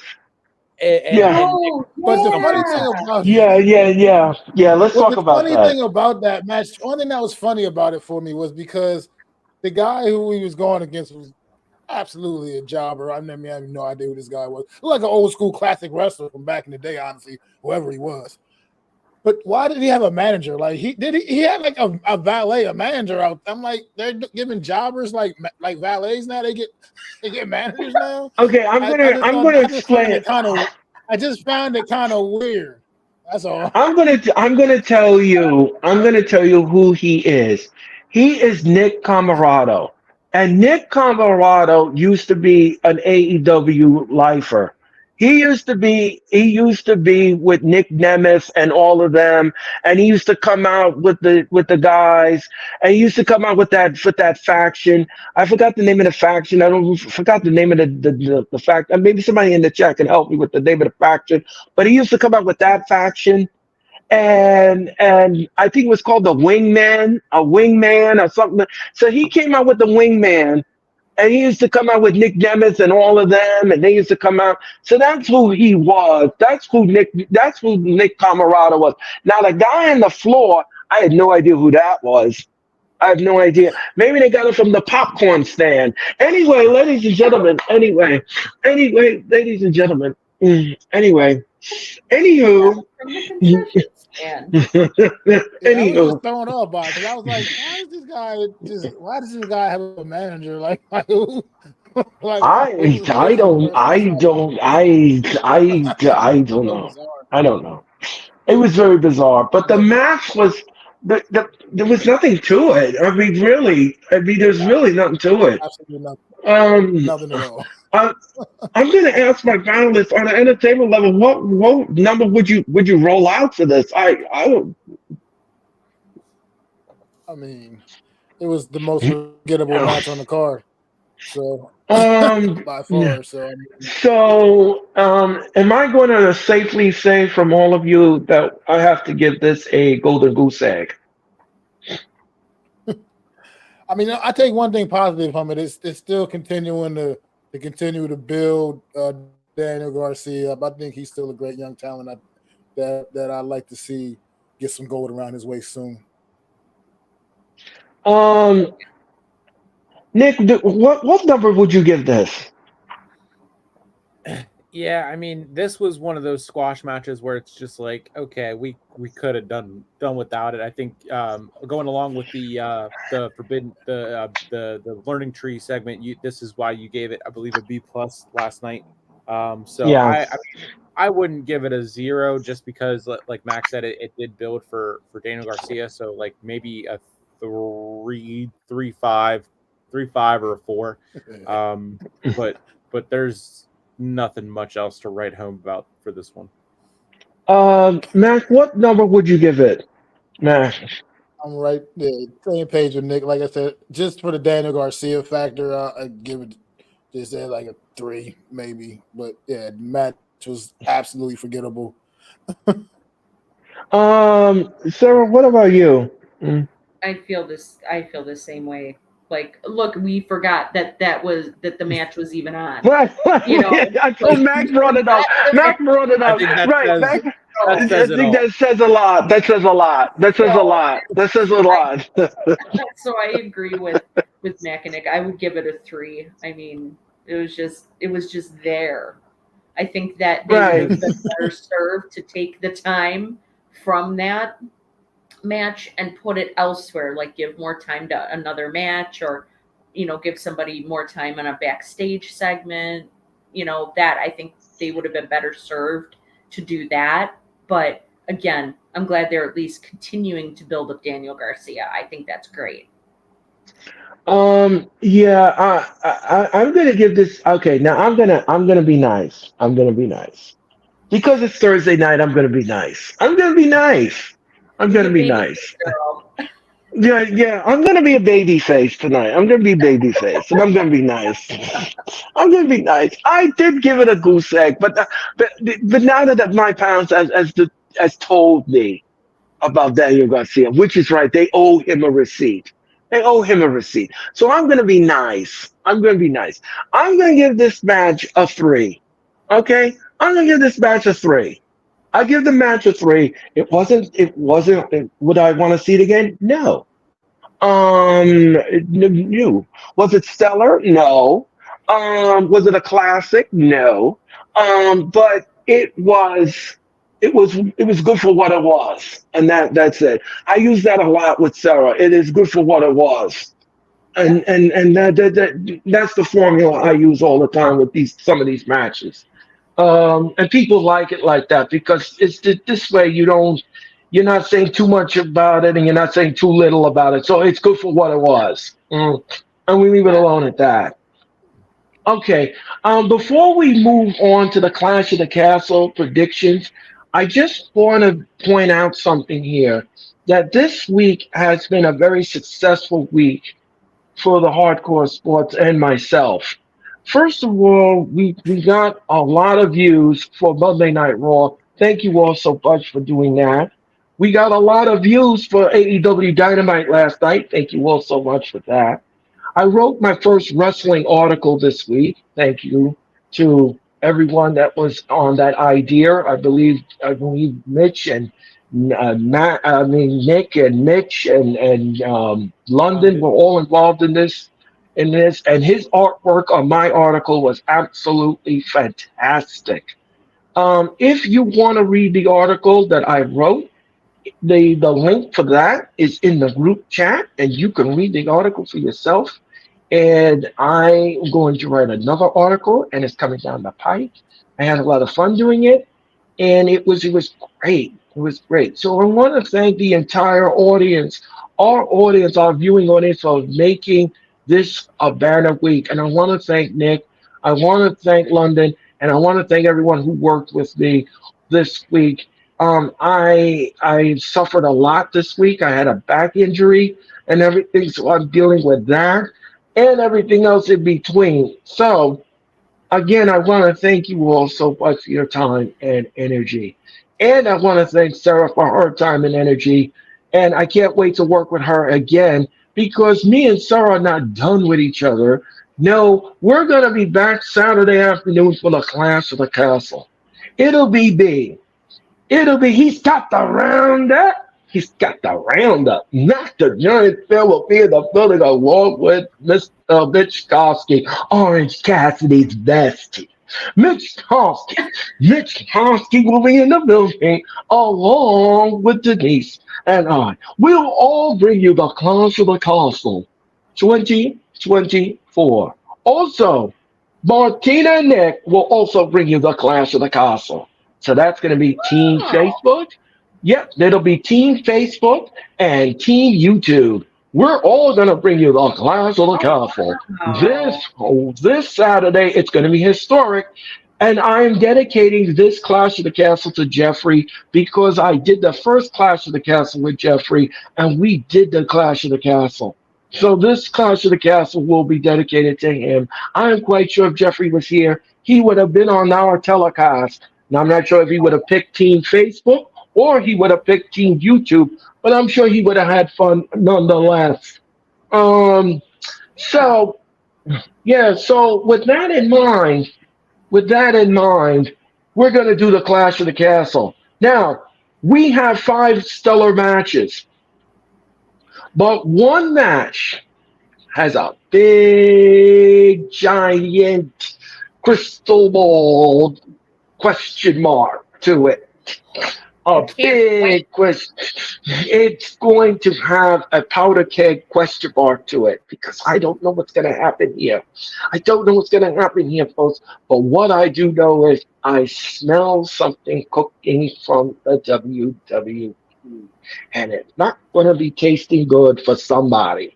And I'm not sure what's going to happen, but we're gonna talk about it. We're gonna talk about it because that's what we do around these parts. We talk about it. All right. So let's just go through the card. Like I said, we have 5 matches, but we also have something going on SmackDown. And me and Denise will bring you Friday Night SmackDown tomorrow from Glasgow, Scotland. Now, I told you all before this, and I'm going to say this, I'm going to repeat this. SmackDown will be taped tomorrow afternoon.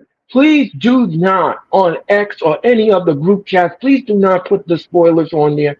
Please don't do that. I don't want to see the results of the matches. Me and Denise will take care of SmackDown tomorrow night. All you got to do is just come on the Hardcore Sports and in the group chat and be a part of the chat.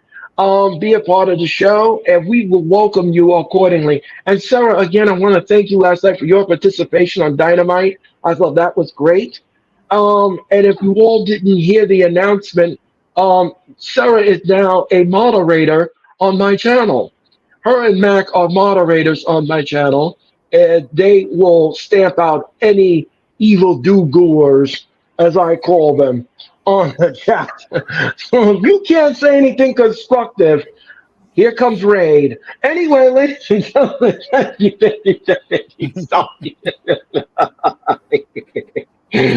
All right. Let's Get you out of there. I will remove you from ringside. Exactly. So let's talk about this. Let's talk about this first match. It is for the WWE Women's Tag Team Championship. It is Bianca Belair and Jade Cargill taking on Alba Fire, Ella Dawn, Shayna Baszler, and Zoe Stark. The match is going to be great. The match is going to be fine. I don't have any issues with this match whatsoever. It was a triple threat match. Nick called it. He said that this was going to come to fruition, and it has. Yep. So I'm going to go to Sarah first. Sarah, who is going to win the Women's Tag Team Championship? I think that Bianca and Jade are gonna retain the titles.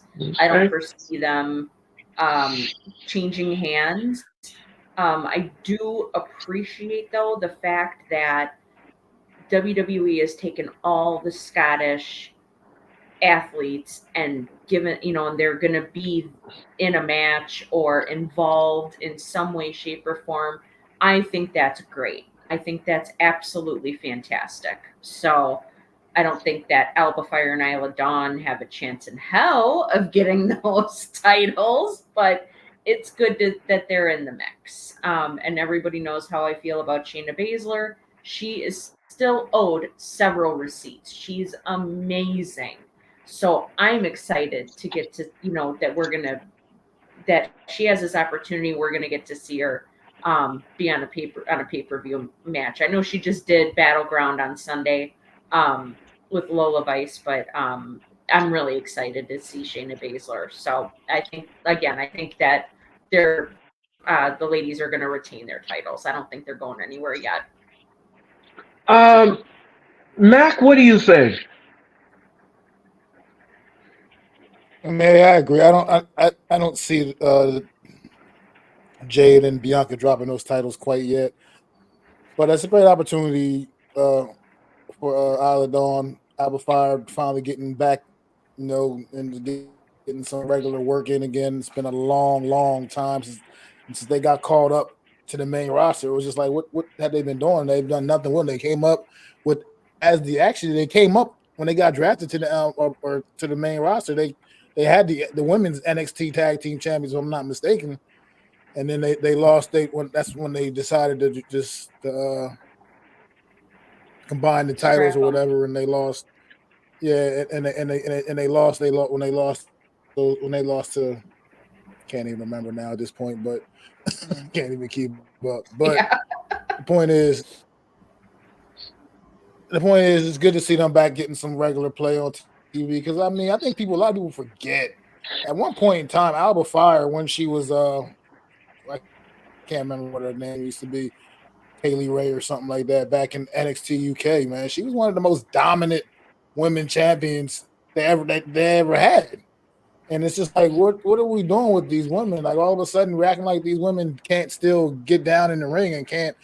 I understand that Jade Cargill, Bianca Belair, they're a big deal. I get it, but you got to really showcase some of these other women. Shayna Baszler, I mean, it's just a travesty what they've done to her, man. You're talking about a woman that was absolutely at a dominant run in NXT, and now it's like you just kind of keep putting her in tag team, different random tag teams, not really giving her a real true opportunity.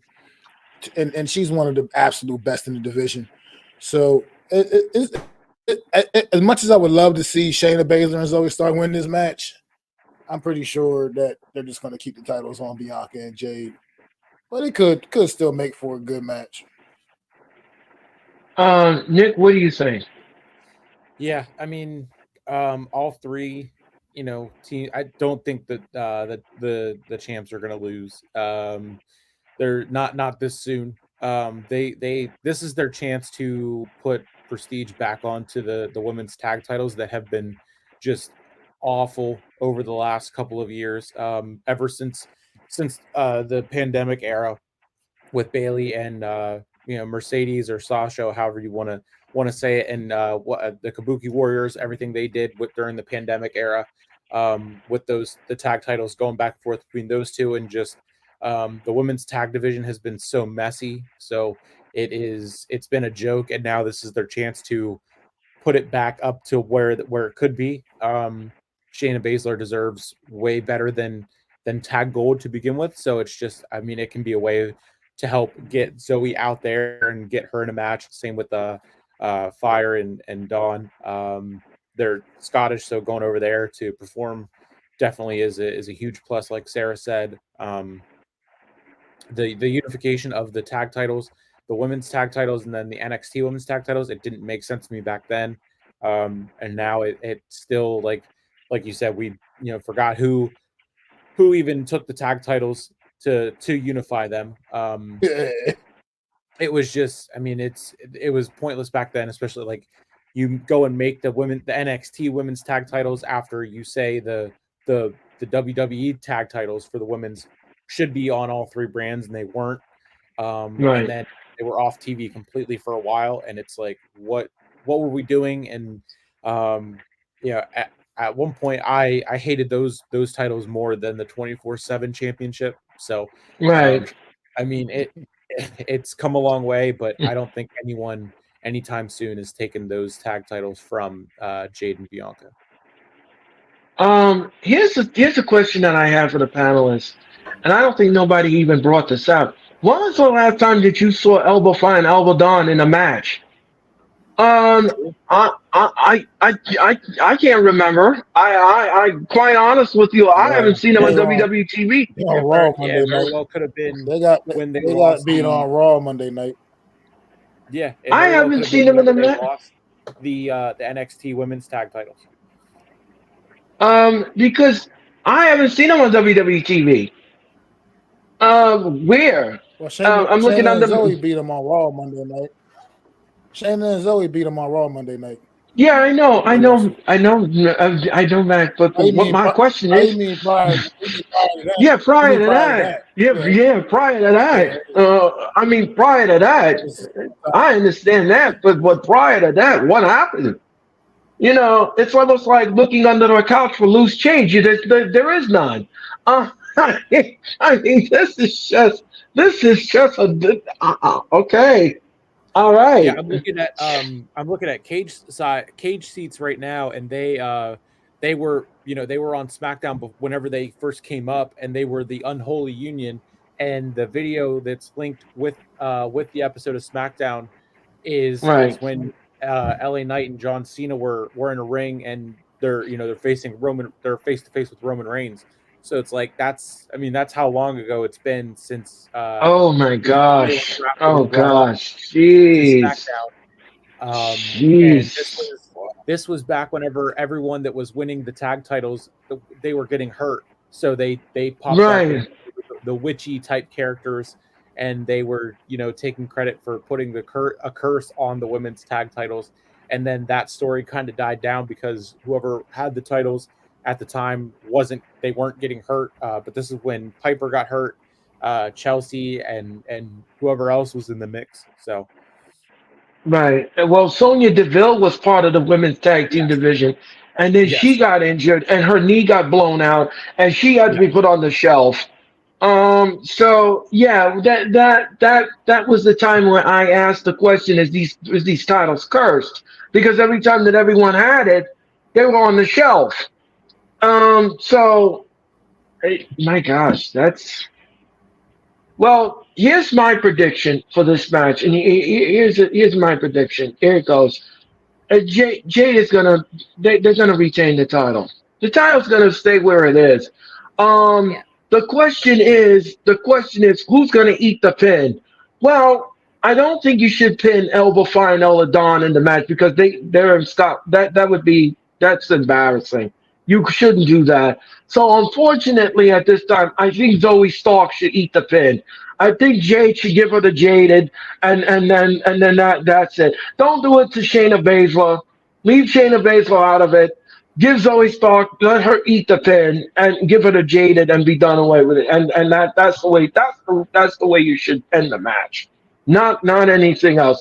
Don't pin Elbow Fire and Eladon. Don't do that, and don't do Shayna Baszler. Just give it to Zoe Stark. Let her eat the pin, and that's it. And we move on in the program. Okay. Here's something that is really intriguing. Here's something that's really intriguing. The Intercontinental Championship is up for grabs. We have Chad Gable taking on Sami Zayn. Now, here's the question that I have. Here's the big question. Here's some factors in this match. Does Chad Gable win the Intercontinental title? Does he sign with WWE prior to the match? Does the Creed brothers come in and turn heel and help Chad Gable win the title? Does Otis get involved in the match and snaps on Gable and we get the feud? All of these elements are in the Rockets' red glare. Which one of these scenarios is going to happen? Or are we going to get a retainment? Hmm. Mac, I turn to you. What do you say? creative juices are flowing a little bit. I want to see something really wild happen in this match. I want to see something crazy. I don't know. I think Chad Gable might. I think this might be his night finally, where it might all come together finally. And I think the Alpha Academy. I don't know who's going to be taking the trip over there. If the whole crew, like if he's going to actually have, I'm pretty sure Otis will be there for sure. But I don't know if like Maxine, Cesaro was there. But if they all are, I think this will be the time where finally they all get on the same page, and like where you can even get something weird swerve where Sammy's talking to him and trying once again pleading with him, telling him to stop listening to Chad Gable and they can do better, and then maybe something like Maxine gives him a random nut shot or something like that, or something to that effect. I mean, some random craziness, which could maybe take lead to Chad Gable somehow coming out on top and finally getting that title that he's been chasing for quite some time now. So I don't know. I wouldn't mind seeing that. I wouldn't mind seeing Chad Gable finally get the title, because I think Chad Gable is another underappreciated superstar as far as technical wrestling ability. So you want to see Maxine Dupree hit Sami Zayn in the bagpipes? I mean, just something crazy like that. I mean, that doesn't necessarily have to be that specifically, but just something to that effect. Something kind of weird, something that you Right don't really now, see coming, or something that Sami Zayn right wouldn't now, see right in the coming. haggis, right in the haggis. I mean, I'm just looking for something different, like hit me with something that we don't expect you to do. That's all. I want to see something to that effect. Doesn't have to be that specifically okay. that, or something like that. Okay, but I know why you said that, because you want the Earlisms with it. That's why you said it. That is why you said it. That's why you want me to call it You with know the me so well, Earlisms. Earl. That's why you want me to say. You That is know me so why. well, Earl. Well, yes, I do. Yes, I do. You want me to come up with something witty? Oh yes. Ah, I love Mac. He's got the roundup. I love it. I love it. Nick, what do you think?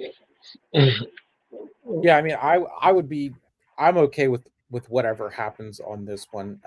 But like whenever you pointed out your questions that you have surrounding it, this is probably the most interesting match for me on the card.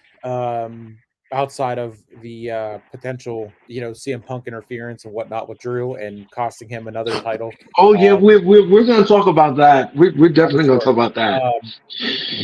Yeah, I mean, I would be okay with the most outrageous booking that they can do, similar to the main event of WrestleMania that I called for all the interferences and the bloodline rules.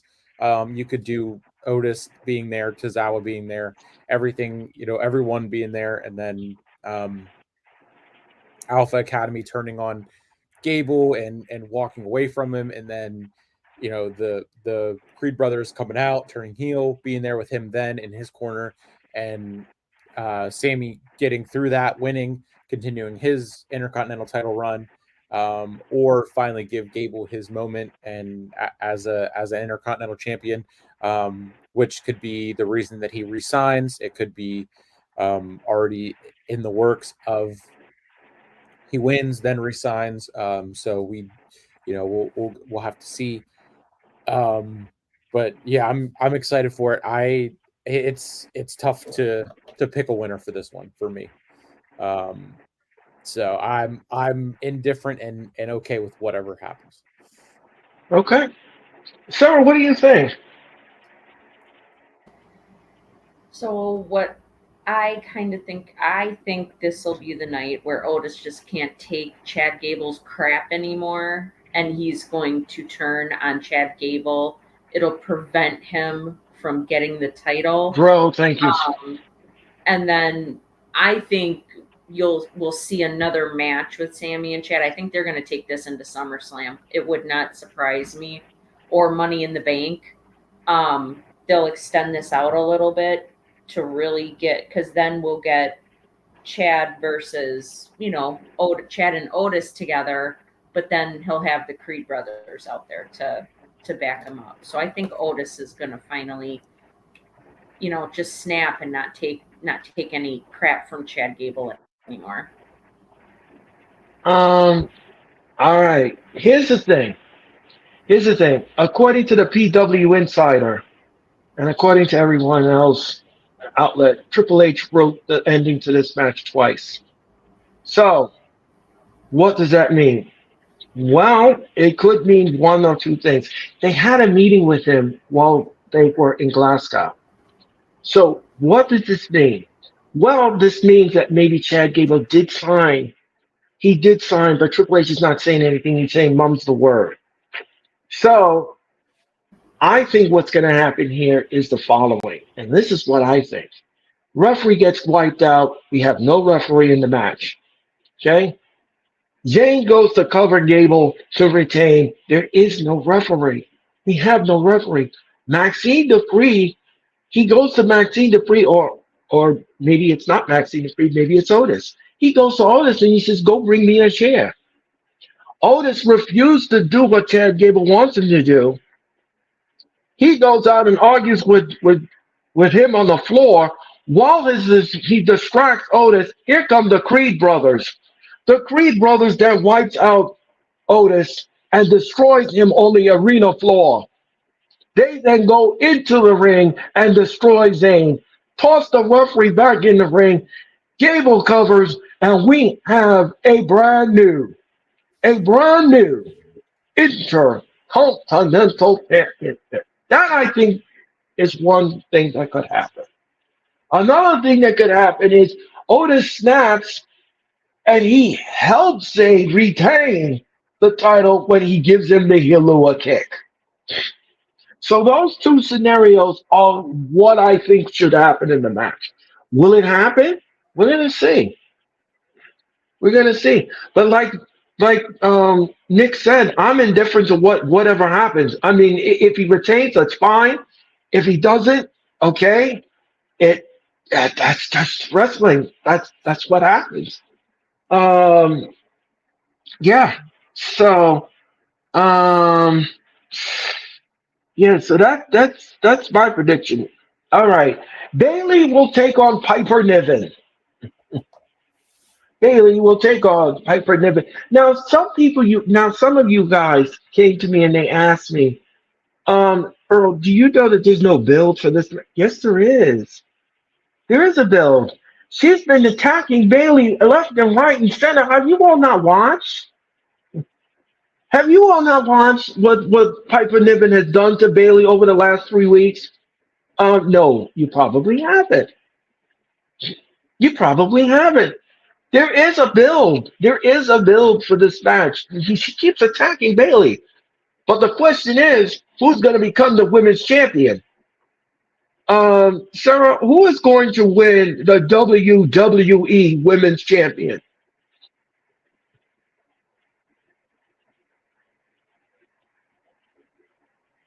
I think she's frozen. I think Sarah's frozen. Okay. Yep. And we just lost her. Okay. So I'm going to go to Nick. Nick, who is winning the Women's Championship? I would hope Bailey retains here. I think they just threw Piper into this match because it's in Scotland.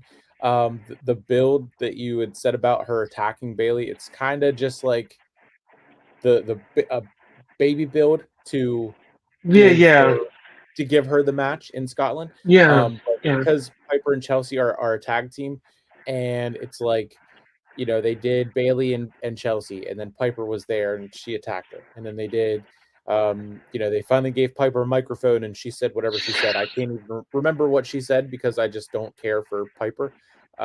Right. I don't care.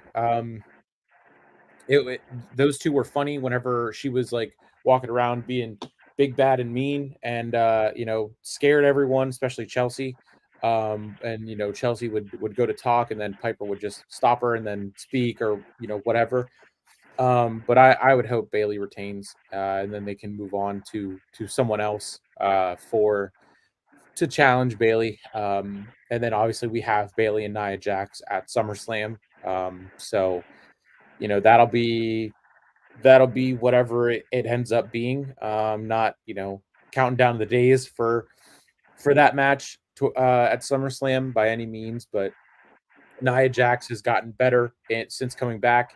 And Nia Jax and Piper, that would be a match that would be somewhat interesting down the line later, but I don't see. I mean, if they do give it to Piper in Scotland, cool. She gets her moment. Hopefully her title run lasts longer than 5 minutes and 46 seconds, unlike the other Scotsman that's on the card fighting for a title. But I mean, I got Bailey. You keep poking that bear, don't you? You just love poking that bear. What I do. um, Matt, what do you think? Who is going to win the title? Uh, I definitely think Bailey's going to retain here. I mean, I don't really have a problem with Piper Niven. I don't have anything against her. I think she's pretty talented, pretty athletic for a woman her size, moving around the ring the way she does. But I just don't see a way you can validate her becoming the women's champion right now. I mean, she hasn't done much of anything on the single circuit at all. She's been in the tag team with Chelsea Green now for some time. Pretty much, I mean, they come down to the ring together now. They have everything's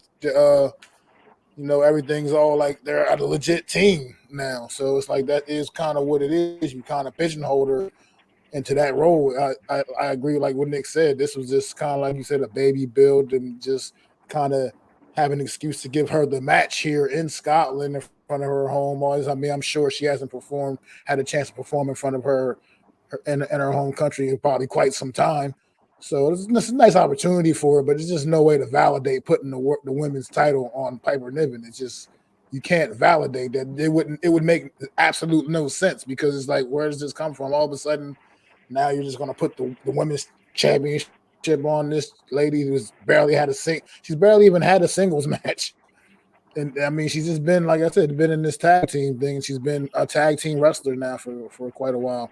So it's just, it could be an interesting match, but I just don't see much coming out of it in the way of Piper Niven actually winning. Maybe it's an opportunity to let her perform and actually challenge for a title, but there's no way you can put that title on her right now. It wouldn't make sense.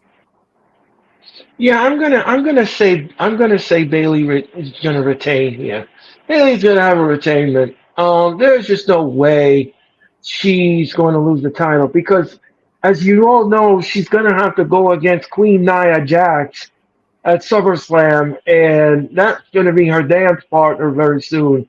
Um, but the question that I have is, what are they going to do with Gunther's crown? Because there's still an asterisk next to it, and Triple H has not addressed that yet, or made an announcement or moved the needle as to what we're going to do here. Remember, Orton is still sitting at home nursing his wounds that he got from Gunther the last time. Um, when are we going to get the rematch? Maybe at Money in the Bank. Maybe that's when they'll pull the trigger. So I'm kind of interested to that. All right, guys. All right. Here comes a match that is what I call Mick Foley-ish trickery. It's called the I Quit match. It's AJ Styles taking on Cody Rhodes. Here's why I call this the mankind trickery. If you remember, think back in your wrestling lore, in your wrestling mind. Do you remember the match that Mick Foley had in an I Quit match? And the referee stuck the microphone in Mick Foley's face, and he said, except for one thing, he didn't say it. It was No, he over a absolutely did not say it. loudspeaker. It was over a loudspeaker. Now, Cody Rhodes did the same thing. He did the same thing with AJ Styles. Would AJ do a Nick Foley trickery? And when the referee sticks the microphone, will he say to production, "Put that on the screen"? And he's gonna say, "I quit." And the referee rings the bell, and we have a new champion. Yep. Or are we gonna get a retainment? Nick, what say you? Mm, mm. Yeah, we talked about this on SmackDown whenever Yes, they I. made the match. Yes. So with Yes. technology has advanced since then, and doing that kind of booking and ways to end the match. I don't think they would do that to Cody, given that he went through so much to get that title. That's not how they're gonna take that title away from him. Even with AJ being the one to play those types of mind games as the heel that he is. Um, I definitely I don't see it going that way, but it would be interesting if they would do that. Then where do you go from there in the sense of, oh well, would they add more time to it? Would AJ say that he won and then get out of there and then continue it further and further, especially now with the Rock's showing his injury, his elbow injury that he got filming his MMA movie, and probably not coming back to WWE anytime soon for SummerSlam, like everyone thought. Cody and Rock at SummerSlam would be fun. Could they continue AJ and Cody into SummerSlam? So it's going to be fun to see how they do it. But I have Cody retaining. Okay. Sarah, what do you think?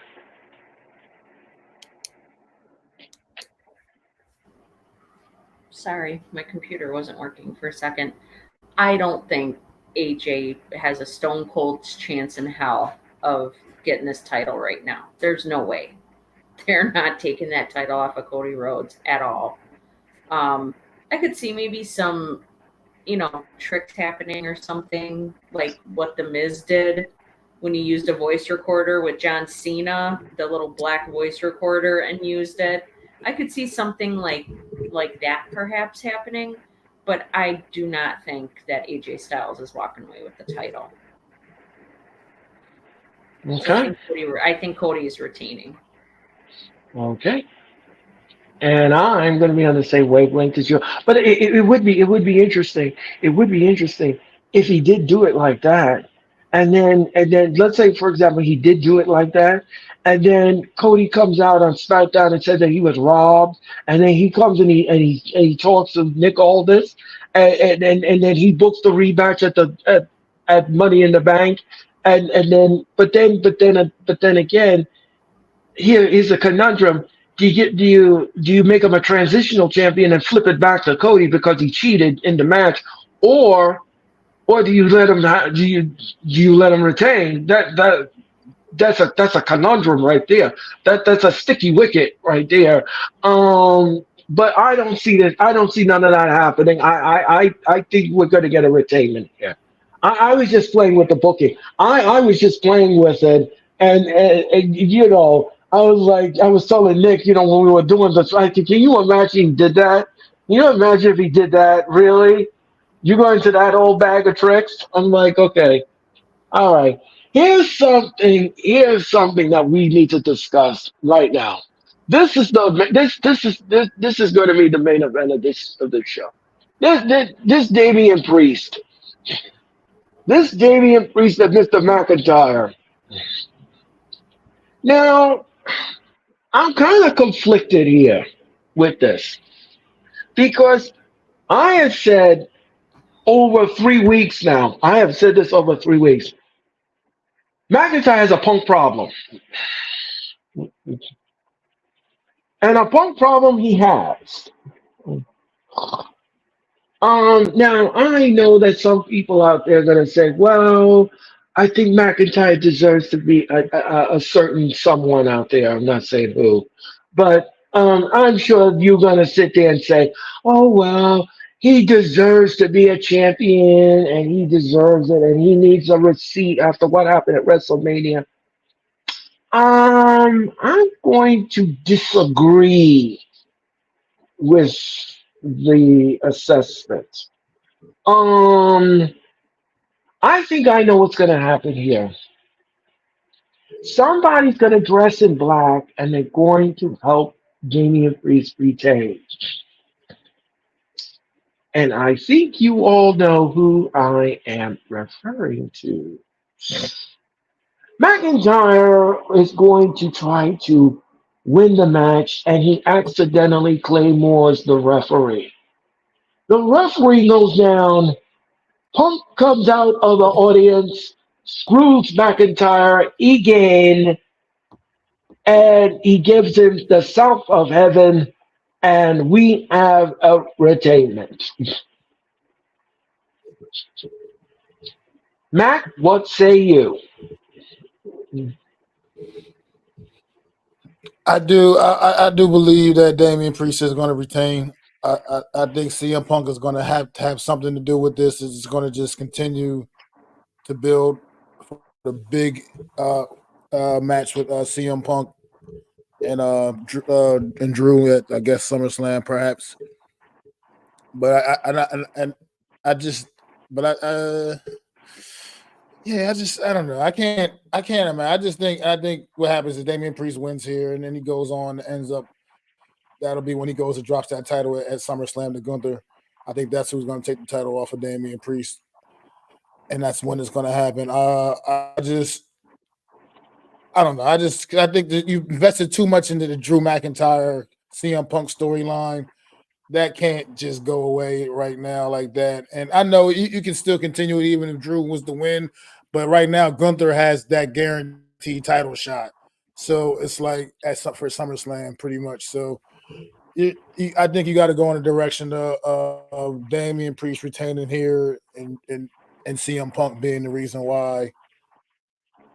And it just infuriating Drew McIntyre to the point where now he's already obsessed with CM Punk as it is, but now it's even going to be to a different level, and we'll get a big time match with a huge stipulation probably down the line with those two. And I think this is pretty much how it's going to go down. All right, Sarah, what do you think? So, after watching Raw on Monday, I think one of two things is going to happen. Okay. It's either going to be, which I'm totally here for it, Punk comes and screws with Drew and Damian Priest retains, or on Raw on Monday, when Damian Priest was having his promo with Drew McIntyre, he said, I don't need the Judgment Day to keep my title. This isn't the Judgment Day. This title doesn't belong to Judgment Day. This title belongs to me. And Finn Balor gave him this look. So it wouldn't surprise me in the least if this is when Judgment Day turns on Damian Priest. And that's how Priest loses the title. And keep in mind, they are banned from ringside because Drew did win his match on Monday against Finn. Right. Oh, crap. That's right. Okay, never mind. Then Punk's interfering. Punk's interfering. That's what I think is going to happen. Yeah, I'm gonna explain something to you all. If you all remember the promo, think back to what the promo that McIntyre did 2 weeks ago on Raw. What was the first thing that came out of his mouth in the promo? CM Punk. He's obsessed with CM Punk. That's why he lost at WrestleMania. That is why he's going to lose it again. You keep playing and poking the bear and poking the Chicago bear. That bear has some claws and he's going to declaw you. I told everybody that I'm telling you, he's going to get within an eyelash, but because of Punk, it's just not going to happen. It's just. And it won't be 5 minutes and 46 seconds. No, it won't be that kind of a match. But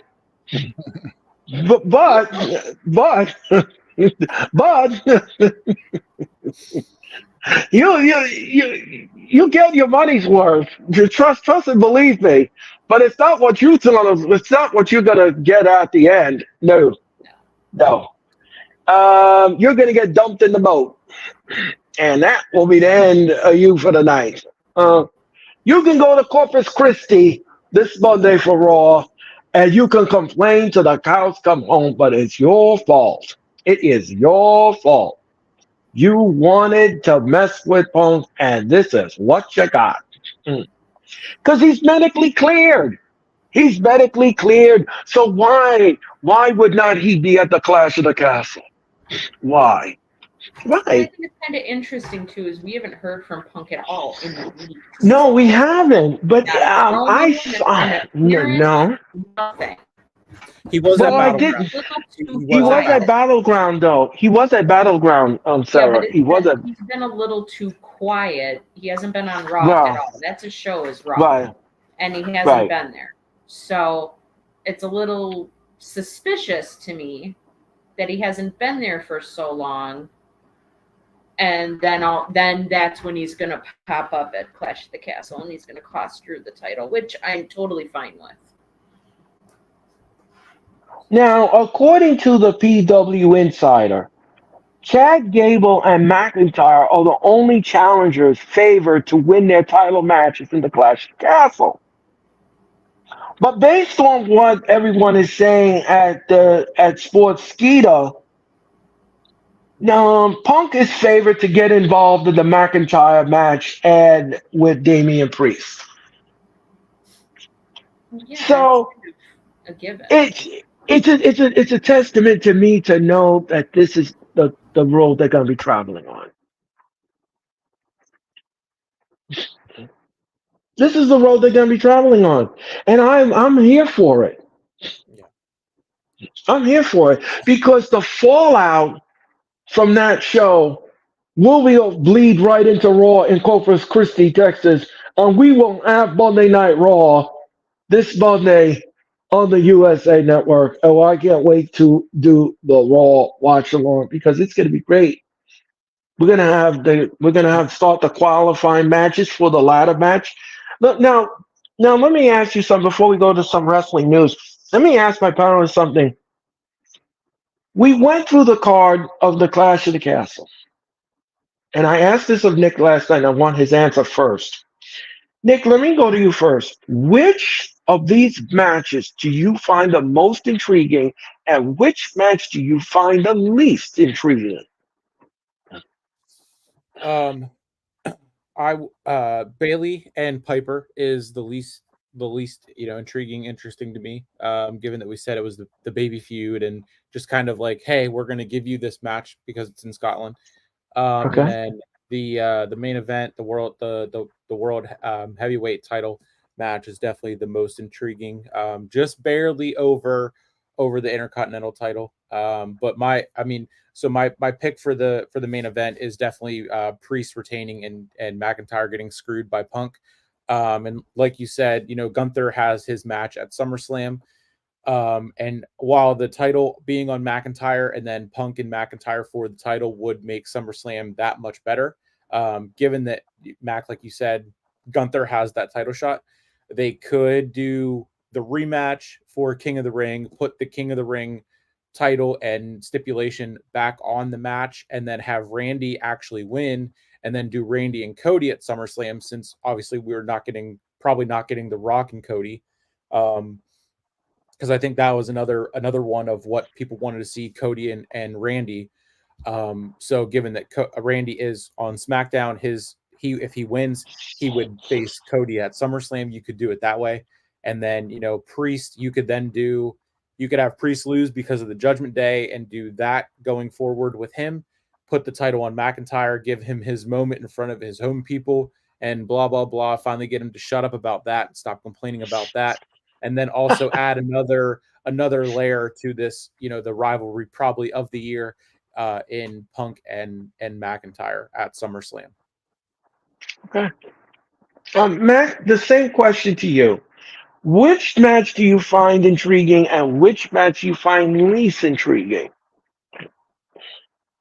Well, least intriguing, I'm right there with Nick. That match doesn't move the needle for me at all. I mean, it's just no way in the world that Piper Niven's winning that match and winning that title off of Bailey. So it's just like almost it just doesn't excite me. If there's gonna be a bathroom break on this card, that's gonna be a bathroom break. But Yeah.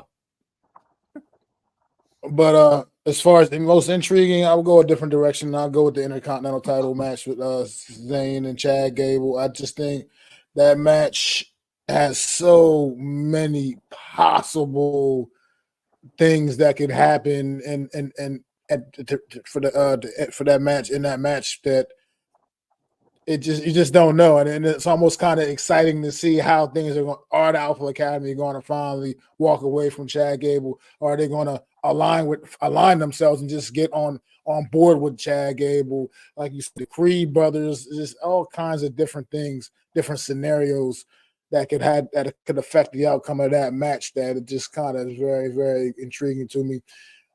So look forward to that one. All right, Sarah, what do you think?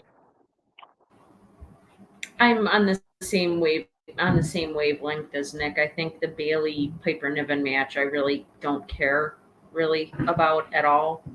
Same thing with the women's tag belt match. Like we know they're not losing those belts. So but I definitely think Bailey and Piper Niven, that's the one that I'm like really looking forward to the least. But I'm Okay. definitely looking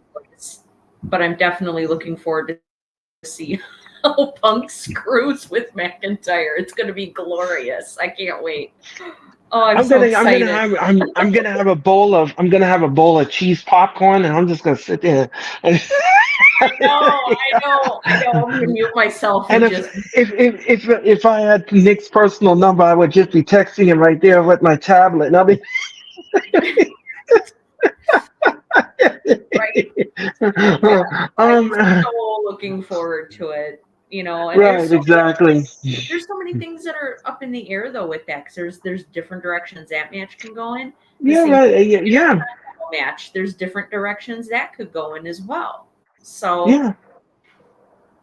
those Anything are is possible. exciting. Exactly. Like those are the two really that I'm the most excited for because they're not predictable. We don't know. You know, you can't really tell what's going to happen. Right. Because there's a bunch of different possibilities. So I And think the both. pendulum, and then yeah, and the pendulum could go either way. It could swing like you never know. Exactly. I think for me, the most intriguing is definitely the priest match. I think that is going to be the most intriguing thing I'm going to be watching with a fine eye. I'm going to watch that with a fine eye. Also, I think the least I'm going to agree with everyone on the panel. I think the Piper Niven match that's just as easy. That's just real easy for me. I mean, we all know that she's going to retain. It's not like it's like a shock and awe or something like that. We're going to get no, because you need her to retain the title because her next dance partner is Nia Jax, and that will happen at SummerSlam. That's who she's going to dance with next, and that's it. Um, okay. I have one story for you all here tonight, and that is the former WWE and TNA creative team member R.D. Evans is now working with AEW per PW Insider. The site says that he worked last week's Collision, and he's expected to work Dynamite. So Tony Khan is expanding his writing team and he is hiring another writing person. Good job, Tony. Good job. Good job. Because you need a writing team. You need a live event team. And you need a lot of teams in your arsenal if you want to bring AEW to the forefront. Yes, you do. You can't tell me no. You need that writing team. And I don't want you all to come back to me and talk about, oh, you're doing this. No. I'm just being honest. I'm just being honest. I'm just giving you my opinion. Um, Nick, what do you think about this hire for AEW? Yeah, I saw it a couple days ago whenever it was first posted and cycling through the wrestling Twitter. It's Yeah. it's a good move. Hopefully it improves and it starts to show. And hopefully that's what it'll be and not really make a difference. But good move for Tony and AEW. Nick, Mac, what do you think about that? Yeah, I agree. It's definitely a good move. I mean, nobody's really had problems or take issue with the wrestling in AEW. I mean, put on phenomenal matches, but storylines have been lackluster at best, and I think this is a good move. Just anything to help improve your product. Yeah. Sarah, what do you think? I think it's great. I think it's great. You've got somebody that's proven, they know the wrestling business, they've worked in the wrestling business, they know how to write storylines for the wrestling business. So I think that it's a great move. It's a step in the right direction, and I hope we start, seeing the results of that soon. Yeah, I'm going to agree with that. Because here's the thing. Here's the thing. Um, we we need quality wrestling from AEW. And if you can't give us that, then how are we going to invest in your program or your product? You have yet to use a sponsor for any of your pay-per-views, which is really shocking to me that AEW does not want to use a sponsor for their pay-per-views because that generates revenue for them. So I don't understand why they don't do that in its inception. But anyway, that's very shocking that they don't do that.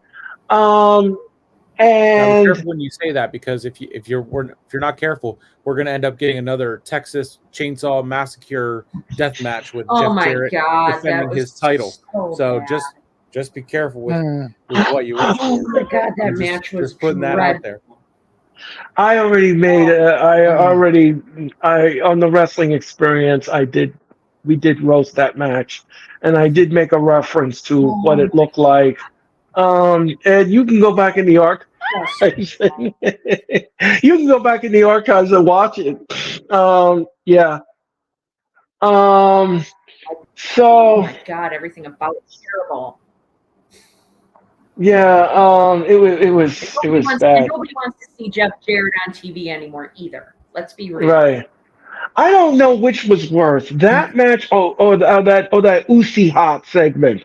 I don't know which one was worse. I don't know which. I just saw a clip of that I earlier don't know today. which one was worse, that Usi Hot segment or the promo that Trish Stratus cut. That Corn Husky's daughter. I don't know which one was worse. Oh my I God, swear. that was bad too. Oh my Oh goodness. my God! I called that match, and Jeffrey was like, "Earl, please stop, please." I was like, and I said, I had to imitate her because it was ridiculous. The segment was ridiculous. Bad. She's blind, guys.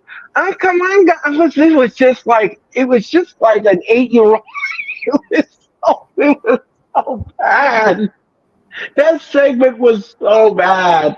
It was the worst on Raw. It was the worst. I don't know who wrote that, but they should have been fired. They should have been Kevin done. Dunn.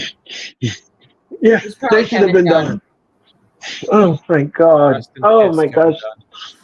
Dunn. Yeah. Rest in peace, Beaver. Oh my gosh.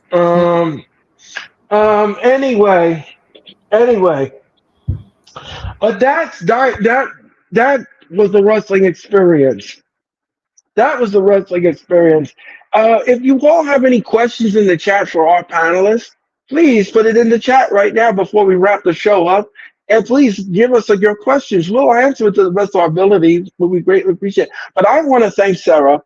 I want to thank Mac, and I want to thank Nick. No, those are not lawyers. Those are passionate wrestling fans, and you're watching the wrestling experience. And I thank you all so much for your time and energy. We greatly appreciate it. And again, I want to wish everybody a very happy Father's Day weekend. And I'm going to be back in cyberspace one more time on Friday night, and then we're going to move over to the Clash of the Castle. Oh, we got the Clash of the Castle this Saturday at 1:15. It'll be me. It'll be Orange Cassidy's bestie, Mitch Kolsky. Mitch Kolsky. And he's got the roundup. He's got the roundup. Mac the Giant Friend will be in the building as well. But we'll all bring you. We will all bring you the lovely Clash of the Castle. And that will happen on this Saturday at 1:15 Eastern Time. So, does anybody have a question? I guess not. Okay. Well, this show will be seen on Spotify. Don't forget, this show will now be seen on Spotify. This show will be uploaded on Spotify. And if you want to see the wrestling experience, all you gotta do, folks, is go on Spotify or the Hardcore Sports on my YouTube channel, or even Nick's channel, or even Mac's channel, and you could be part of it all. All you gotta do is just click on the rewind button and look at yourself on the wrestling experience, because this has been fun. And now next week, Josh is going to be here, and he's going to come on the wrestling experience, and he's going to help me and Sarah rewind the Clash of the Castle. That's all happened next Thursday here on the Hardcore Sports. And thank you all so much for your time, your energy, and your patience. So, ladies and gentlemen, that is it for the wrestling experience. Again, I want to thank Hall of Fame Sarah, thank Hall of Fame Nick, and Hall of Fame Matt. And thank you all so much for your time and energy. And we'll see you later on the wrestling experience. And I'll be back in 24 hours with Friday Night SmackDown when he and Denise bring you Friday Night SmackDown from Glasgow, Scotland. So long, everyone, and thank you for your time. And have a great Thursday evening.